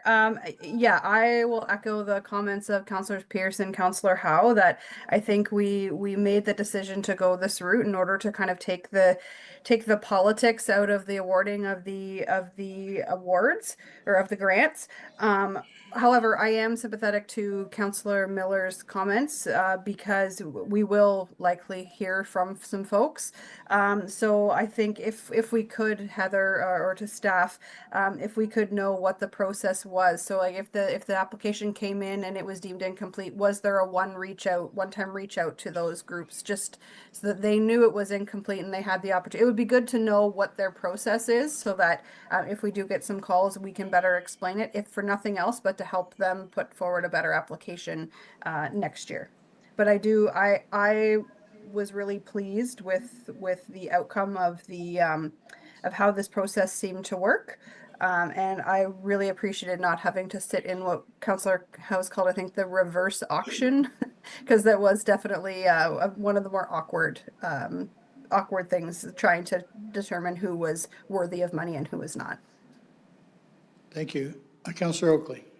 Through you, Mr. Mayor, I want to highlight in the report, it does state that for next year's grants program that the county will be utilizing the online application portal through BCF, and that one of the key improvements on that will be that in order to proceed to the next stage of the application, you have to provide the information requested. So that should help clear up, at least in theory, some of these applications that were submitted that were deemed incomplete, because you won't be able to submit unless it's complete, or you're submitting blank documents, in which case, I would kind of expect you to expect that it's incomplete. So that should help improve this going forward, just, off the cuff in the report. Thank you. Any other comment? Councillor Chambers. Just an observation, Mr. Mayor, there's never any shortage of grant applications. People always 600 and some odd thousand, and it keeps growing every year and getting more and more and more. And just an observation, when I look at the list, I'm not going to mention any specifics, but the amount of grants for some of the organizations is very, very generous in my mind. And I could pick out some, but I'm not going to. You can go through them yourselves, and some of the organizations I've never even heard of before. Some of the organizations are, in my mind, more city Brantford-centric than County of Brant.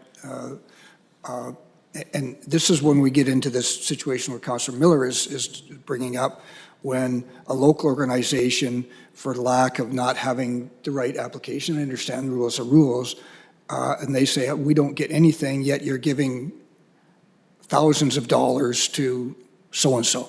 So I think we need to review, first of all, the criteria at some point, and the amounts at some point as a general policy discussion. And that's why I'm not being specific, but the number of organizations that are getting grant is dramatically increasing over the last few years, and the amount that they're getting is dramatically increasing over the last few years. And that's my comment. So I know we're going to get the phone calls. Councillor Coleman. This has always been a hot topic and a confrontatious one. But I do agree, rules are rules. And when the application's due and the deadline is met, that's when it has to be. I can't think we can keep going on and on for those that do not get it in and complete at the times. And I said, I'm kind of sticker to the rules on that. But in defense of what Councillor Chambers said, we don't know, of those ones that go to where they go in the city, how many of our own constituents take part in that. So it's a tough situation to deal with, and yeah, I got some in my area that are not going to be too damn happy either. But the rules are the rules. Thanks, Councillor Coleman. Any other comments? So what we have here is we have 8.2.10 to 8.2.14 that have been tabled.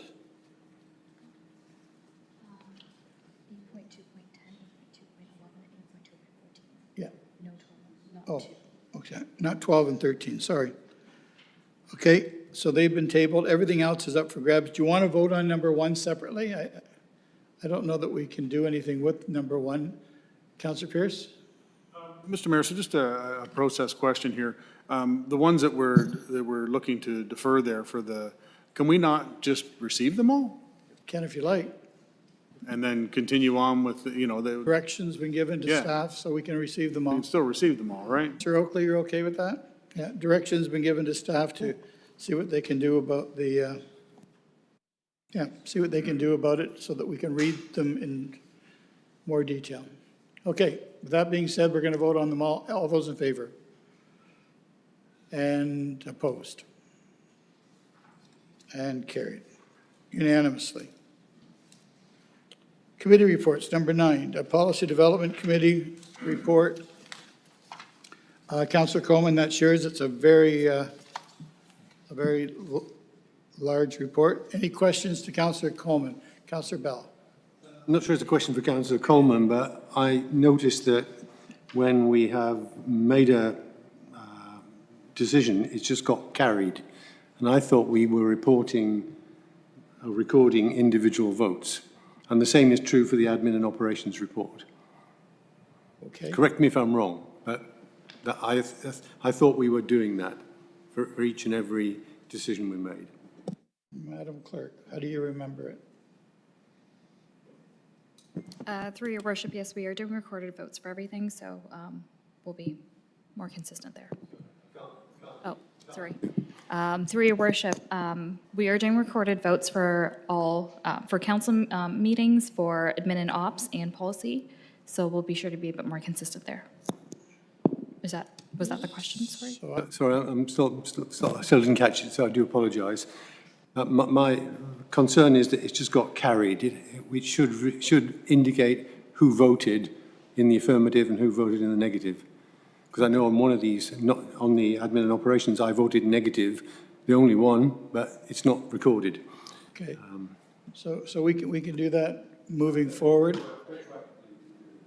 No, I think that's what we said anyway. We wanted the votes to be recorded so we could see how they rolled out. So that's great. It's not done obviously for tonight, but it'll be done moving forward. I'm sorry. No, I think You mean the minutes, right, Councillor Bell? Yes. Yeah. So we'll do that moving forward. When were you going to declare a conflict? This was right here on number 8, so I'll leave it at your discretion whether you want to pull 8 or just have it understood that I'm not participating if there's no further discussion. We'll vote on everything but 8, and then we'll vote on 8. Any other questions for Councillor Coleman's report? Seeing none, all those in favor to receive it? And then Councillor Garneau, you're going to slide back there. Any questions to Councillor Coleman regarding number 8? Seeing none, all those in favor of number 8? And welcome back, Councillor Garneau. 9.2, which is administration and operations, and that is Councillor Pierce. Thank you, Mr. Mayor. Through you, moved by myself, seconded by Councillor Garneau, that the admin and ops report from May the 20th be approved.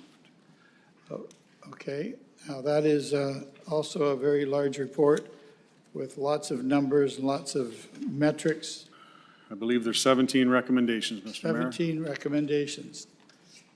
Does anyone have any concerns for Councillor Pierce with his report? No. Seeing none, all those in favor of receiving the report from Councillor Pierce? There we go. Thank you. 9.3, which is paramedic services, that's Councillor Miller. Yep, thank you, Mr. Mayor. Moved by myself, seconded by Councillor Pierce, that the Paramedic Services Committee report of May 21st, 2025 be approved, noting that there is one recommendation. Thanks. Are there any questions to Councillor Miller? Councillor Miller?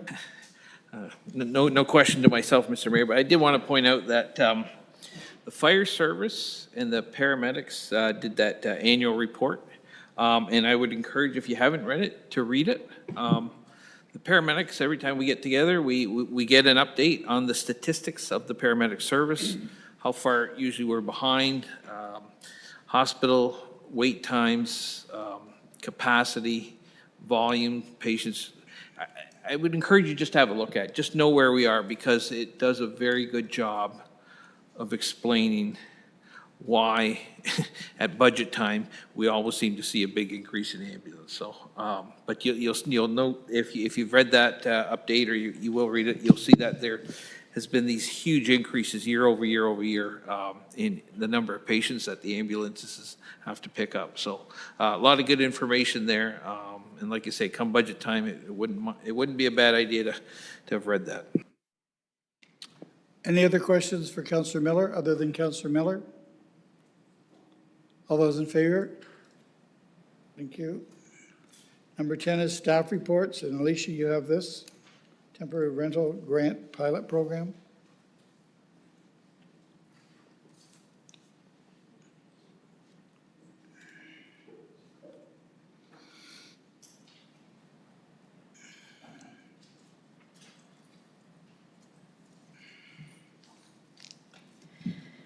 Thank you, Your Worship. Through you to council, I don't have a presentation, but just some brief comments to introduce the report. So essentially what's before you tonight is a pilot program which has been developed to deal with a couple of different issues which are facing development services right now.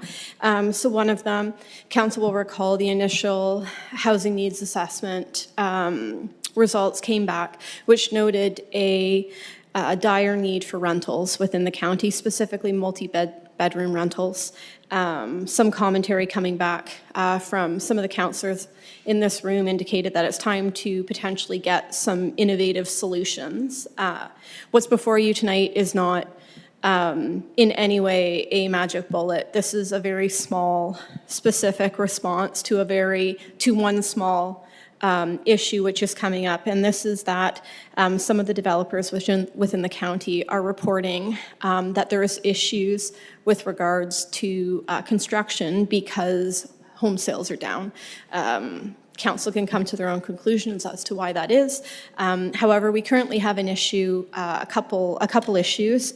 So one, usually there's a certain percentage of occupancy before occupancy rates, so potential buyers prior to it becoming economically feasible for developers to move forward with constructing a phase. And second to that, before developers are able to move on to the next phase within a development per our allocation policy, there has to be 70% occupancy in order for them to then move on to the next phase. So what we're seeing right now is there is a surplus of homes which people aren't buying, and there is a deficit of rentals which people desperately need. So what's before you today is just a very small chunk. What we're proposing is to retroactively allow developers to be granted back what they would have received under the DC Act if their units were declared a purpose-built rental at the time of building permit. This is a temporary solution. It's not permanent. And no idea on what the uptake might be, but what we're hoping is that this might potentially tip the scales to allow, even if it's just a handful of rentals within our community, those are rentals which families desperately need right now who can't afford a down payment for a home. So I would be happy to answer any questions.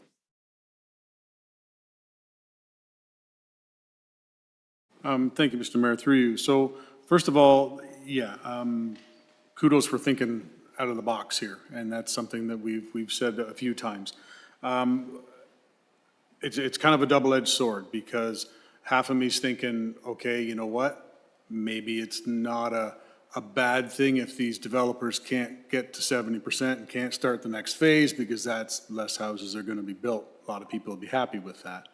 Yes, there is obviously the issue of rentals and affordable rentals and that sort of thing.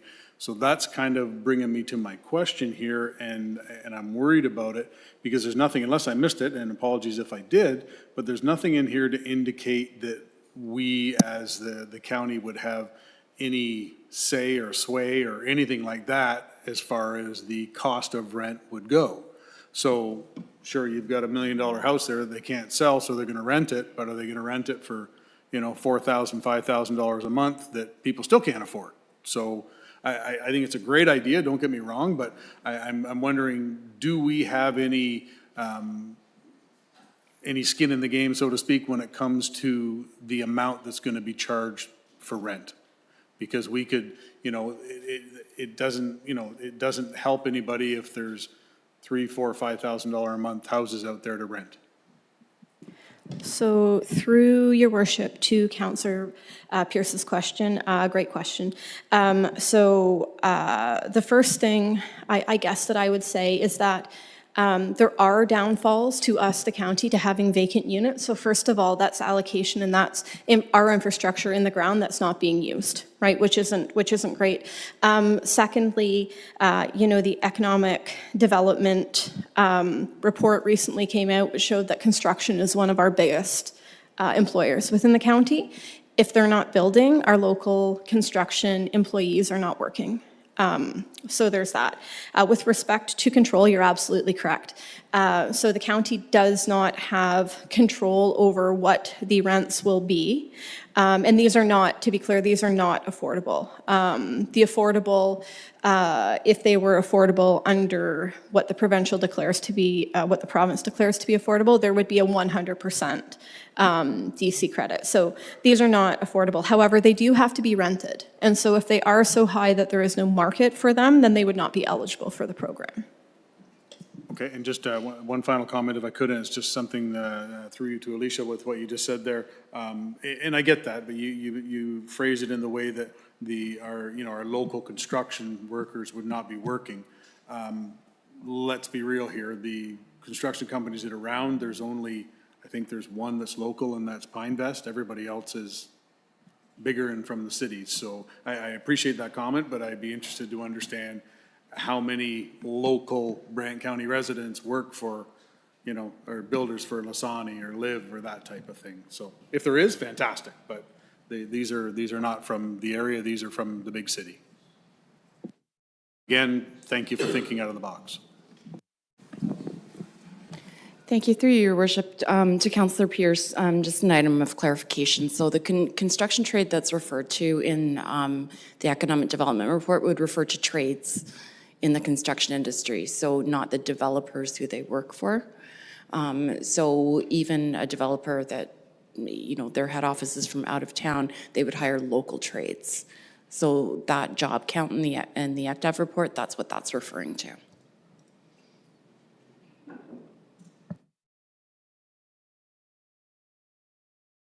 Well, thank you, Mr. Mayor, through you to Alicia. I love the fact that we're trying different things. We're looking for new initiatives. In the current provincial climate, I'm not sure that the incentives are going to outweigh the challenges of being landlords for these developers who were not intending to be landlords. But I hope it's successful. One of the things I wasn't completely clear about from the report is, and I'm thinking about the definitions of rental versus condo within the planning world, and I want to get to that in a minute. But fundamentally, if someone's watching this video later and they're wrapping their heads around what this says, if a developer has just built 100 homes in the county of Brant, and 10 of them are sitting unsold, that developer has the opportunity to turn some of those 10 into rentals. So they're going to trade off the fact that they're not getting any revenue from those buildings, but then they're looking at the fact that when they go to sell them maybe 5 years down the road, those houses are not brand new anymore, but maybe the market's changed and maybe they're getting more for them. So that's kind of the fundamental principle, and then I have another question. Through your worship, Councillor House, yes, that is correct. But that would also be weighed against the fact that you have a vacant house sitting there for however many years, still owned by the same developer.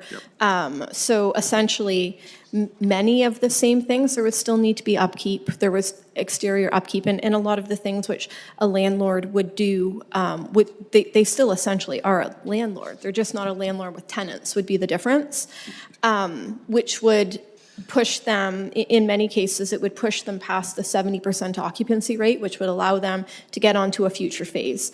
However, yes, this is a temporary arrangement. These are people who the business model is not to be a permanent landlord, which is why we're recommending this be paid out over a phased. That way, if the market turns in 2 years and they're no longer rentals, the county hasn't lost the entire 25%. Thank you, that makes sense. And my other question through the mayor to you, Alicia, is just looking at your financial analysis, you reference a couple of times residential multi-unit dwellings. So that's a fourplex or a small apartment built, I'm just, this program isn't specific to residential multi-unit dwellings. It could be just a house with 3 bedrooms, right? Through your worship, correct. So the financial analysis included within the report is based upon the multi-unit, because realistically, that would be what we would think would be easiest to be converted. So say, for example, a developer has, a row of 5 townhouses and they have sold 1. There would then be 4, which they would build and would be unoccupied for a period of time. It would not preclude single detached dwellings, but we don't anticipate that would be what people would be looking for exactly what Councillor Pierce mentioned, right? That the cost of the rent would be too high. It would be prohibited to have them rented out. So our financial analysis was essentially just to give council an idea of what that would look like in terms of multi-unit, because what we would be thinking most likely would be the townhome product. Okay, thank you. And last question, back to where I was starting earlier. How do condos fit into this? If a developer's got a building that they've created that's intended to have 7 condo units with 2 or 3 bedrooms each, and those aren't selling, how does that factor into this? And I'll have a whole bunch of other questions when we get to the housing needs analysis another night, but I'll leave it there.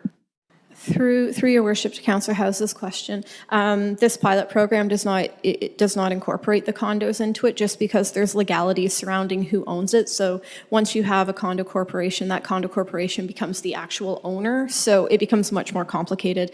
And the condos are not what is contemplated by the province through the DC Act. What these incentives are focused on is rentals, is to get developers to construct rentals. So in essence, the recommendation is following the intent of the DC Act. Councillor Oakley, Councillor Garneau, Councillor McAlpine. Thank you, Mr. Mayor. Through you to Alicia, I just want to say sort of what Councillor Pierce said in regards to, I think it's great here that we're thinking outside the box and we're looking to be innovative here and really, leading rather than following on trying a new policy, and one that I think comes with relatively low risk. If there's no uptake, then there's no uptake. We haven't spent anything other than some staff time.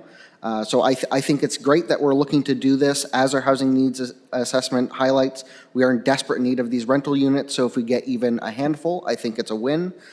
So in the current housing crisis and the current selling market, I think this is a great piece of policy, and I think you and your staff have done a fantastic job on this. Thank you.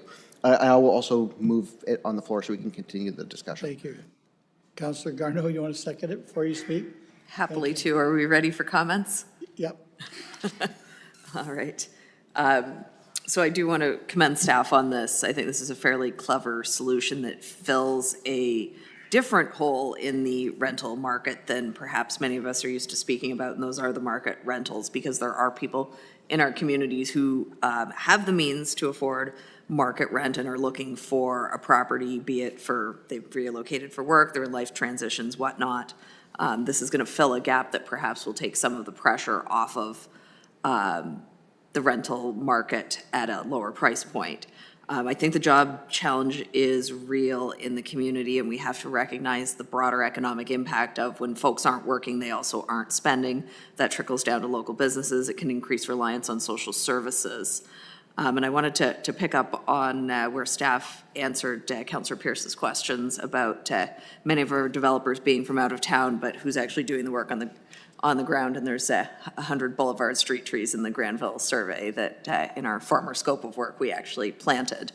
So just as when we put things out for tender to hire contractors, so too do the consultants, and they usually look to the local trades because the local folks can mobilize for less transportation costs. So it does actually keep folks working, and what we're hearing from our colleagues who are still in the sector is that they're looking for things to do.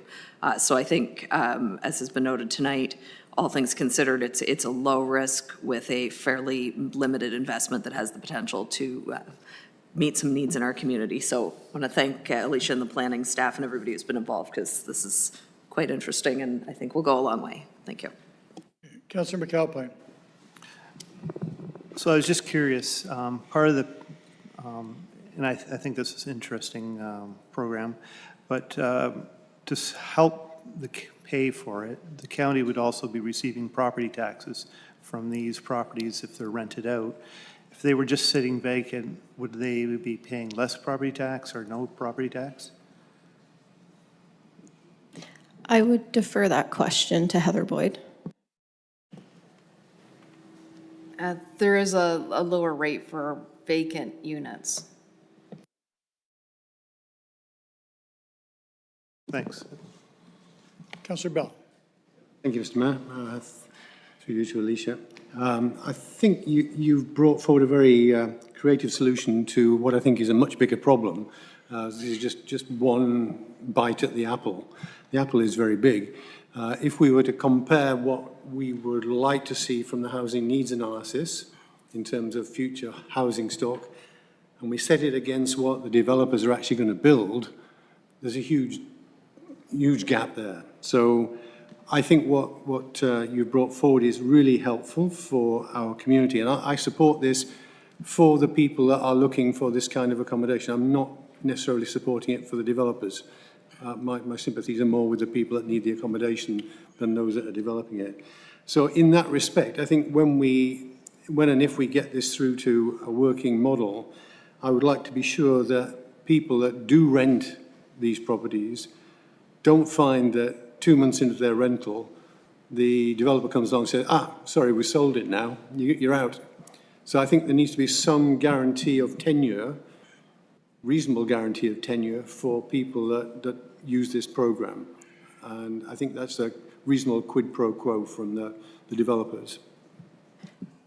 Through your worship to Councillor Bell's question, so as these would be rentals, so the renters would be entering into lease agreements with the developers as per anything else. Because these would be private rentals, the county wouldn't have any control over how those rentals, the terms of the lease agreements and stuff like that. However, what we can say is that they have to be rented for 12-month blocks in order for them to be eligible for the grant. So despite the fact that that's outside of our control, they would not receive the grant if they didn't comply with that part of the agreement. Yeah, through the mayor, that's a good partial answer, Alicia. I'd like to think we can go a bit further, even if on just get some kind of understanding with the developers. Councillor Miller and then Councillor Oakley. Thank you, Mr. Mayor. I'll use another analogy. A lot of baseball games are won by, not by hitting for the fences, but by advancing the runners one base at a time. So I think this is an excellent piece of the overall puzzle. So congratulations to you for bringing this forward. What I would like to know, Mr. Mayor, through you to Alicia, is can we see an update on this, or the only update we'll see is at budget time? Like maybe a yearly update? I don't know. I'm just. So through your worship to Councillor Miller, the intention is that we will bring forward, just because in order to enter into 2026 budget deliberations, we need to know what it is that we're looking for in the following year. So you would receive that in addition to an annual update. Okay, annual update. Okay, like I say, it's very exciting, and I'm very interested to see how it turns out. Maybe it's nothing. Maybe it's a super success. So we'll see. Councillor Oakley. Through you, Mr. Mayor, just to Alicia, just to sort of follow up on a conversation that we had about this earlier before the council meeting. So just to sort of highlight one point that you made there, that this would help developers move on to phase two. My understanding is because of the market conditions previous to the current market condition, a lot of the phase ones of these developments, or whatever the current phase is, focused a lot on the single-family detached, larger townhomes, and the phase two contained a lot of the multi-unit or apartment buildings, the units that we, in our housing assessment, have identified that we needed and that are really moving in the market right now. So this policy then would help developers get to the phase of being able to build the development that we do want to see and the development that we do need to see, and thus we're essentially killing two birds with one stone? Through your worship to Councillor Oakley, very, very generalized statement. Generally speaking, developers front-end most of their infrastructure in phase one. That's when the roads and that's when the servicing and all of that. Generally speaking, usually in order to accommodate that, they would have included within their first phase whatever they felt was the most profitable, would bring them the most profit to offset that additional expenditure. So there are some developments where moving forward would get them forward to townhomes. But again, very generalized statement. It would depend on the plan of subdivision, and it would depend on where they're at within that plan of subdivision, right? Not everybody's at phase one. Many people are at multiple phases. So, thank you. Any other comments, questions for the staff report? I think it is a great staff report. We talked about it earlier. I think it's great because I think when people get into these units, they'll be able to establish some sort of a rental history with the builder and perhaps be able to buy it later. Some people don't have any history on rentals, and this is a good opportunity to have a break and all buy something you're already living in and familiar with. So I think it's really great. I think it's going to work out just fine. Anyway, it's on the floor. It has a seconder. All those in favor of supporting the staff report? Thanks, Alicia. The next thing is communications. We don't have any. 12.1, 12.2, and 12.3 are all resolutions, notices of motion that have been put together by Councillor Garneau and Councillor Kyle. So let's just notice that they're coming forward.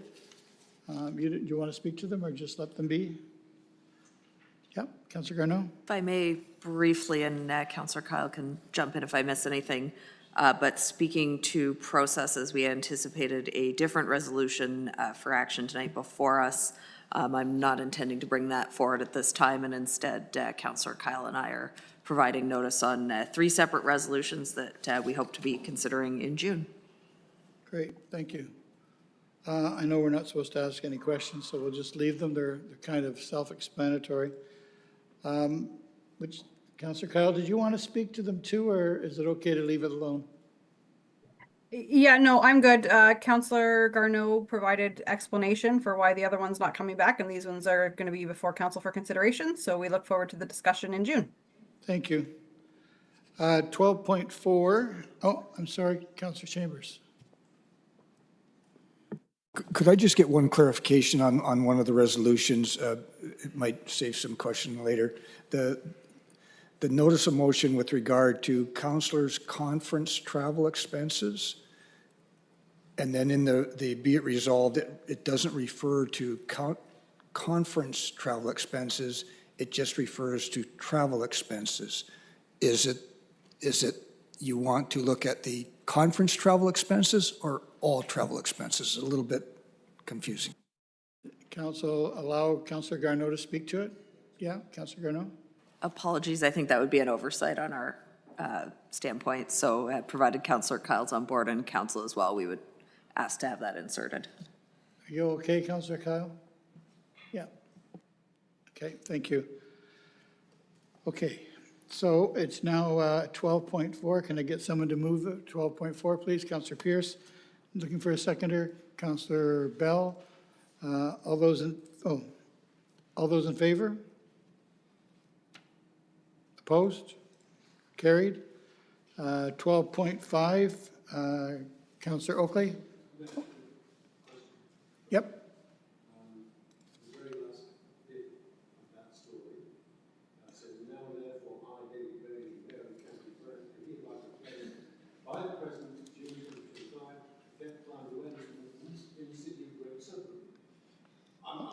It's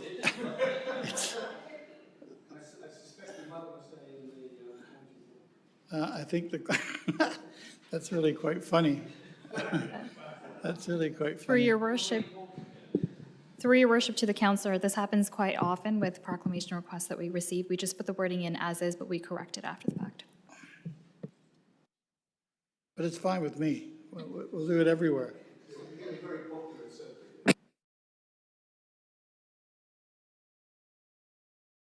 Councillor Oakley, 12.5. Looking for a seconder. Councillor Howes, all those in favor? Opposed? Carried. 12.6. Looking for a mover. Councillor McAlpine, seconded by Councillor Coleman. Questions? All those in favor?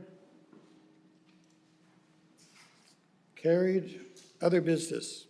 I didn't ask to anyone if there was other business, but I would like to say that if you haven't been up to see the second build on Trillium Way, you should go see it. It's absolutely beautiful.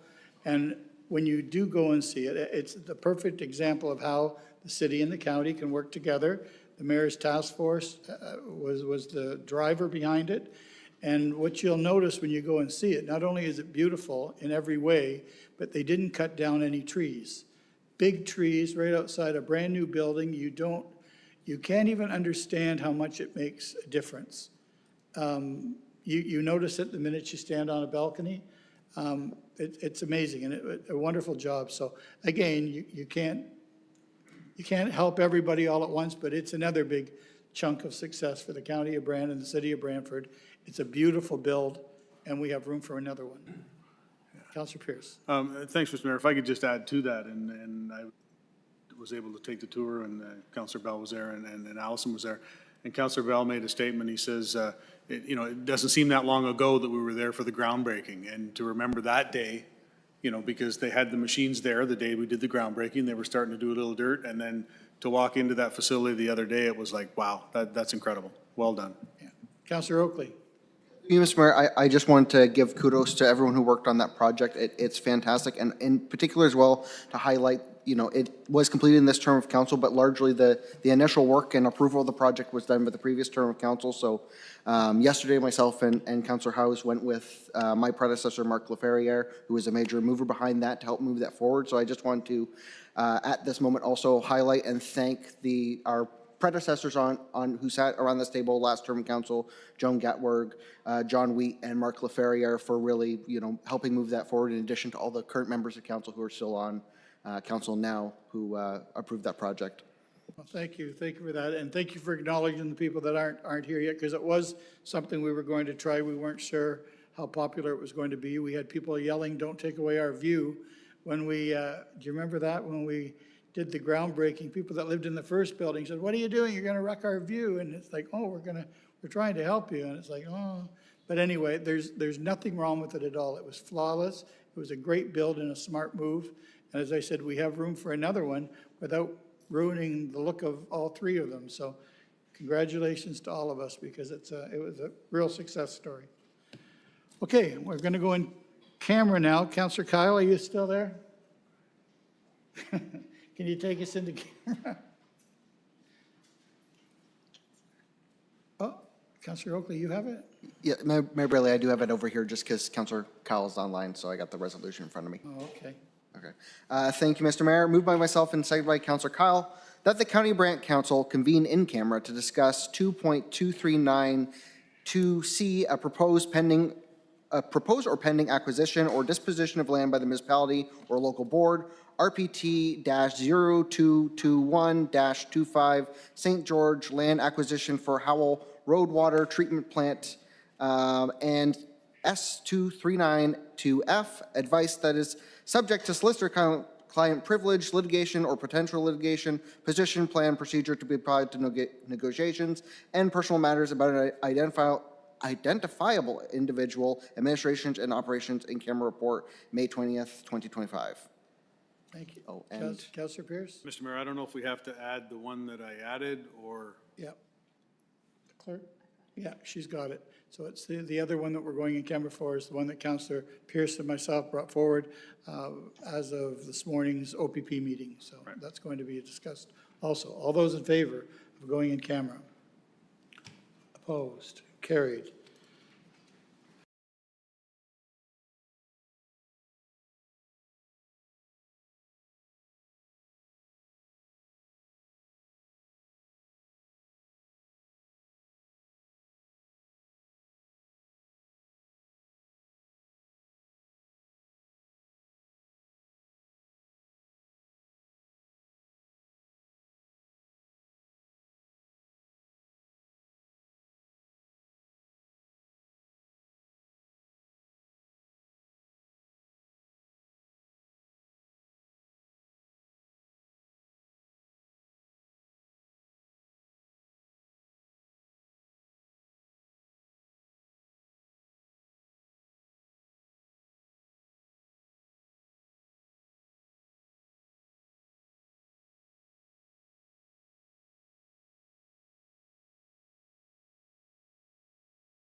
We're back in. If you want to go home, we got to pay attention. All right? So we have to ratify a couple of things here. We don't have anyone listed to do it, so I need a mover. First of all, to ratify the acquisition of the 10 acres in St. George. Councillor Pierce, Councillor Oakley, all those in favor? Opposed? Carried. And now we have to talk about the Bucket Center. I need somebody to put it on the floor. Councillor Oakley, Councillor Bell. Any questions? All those in favor? Opposed? Carried.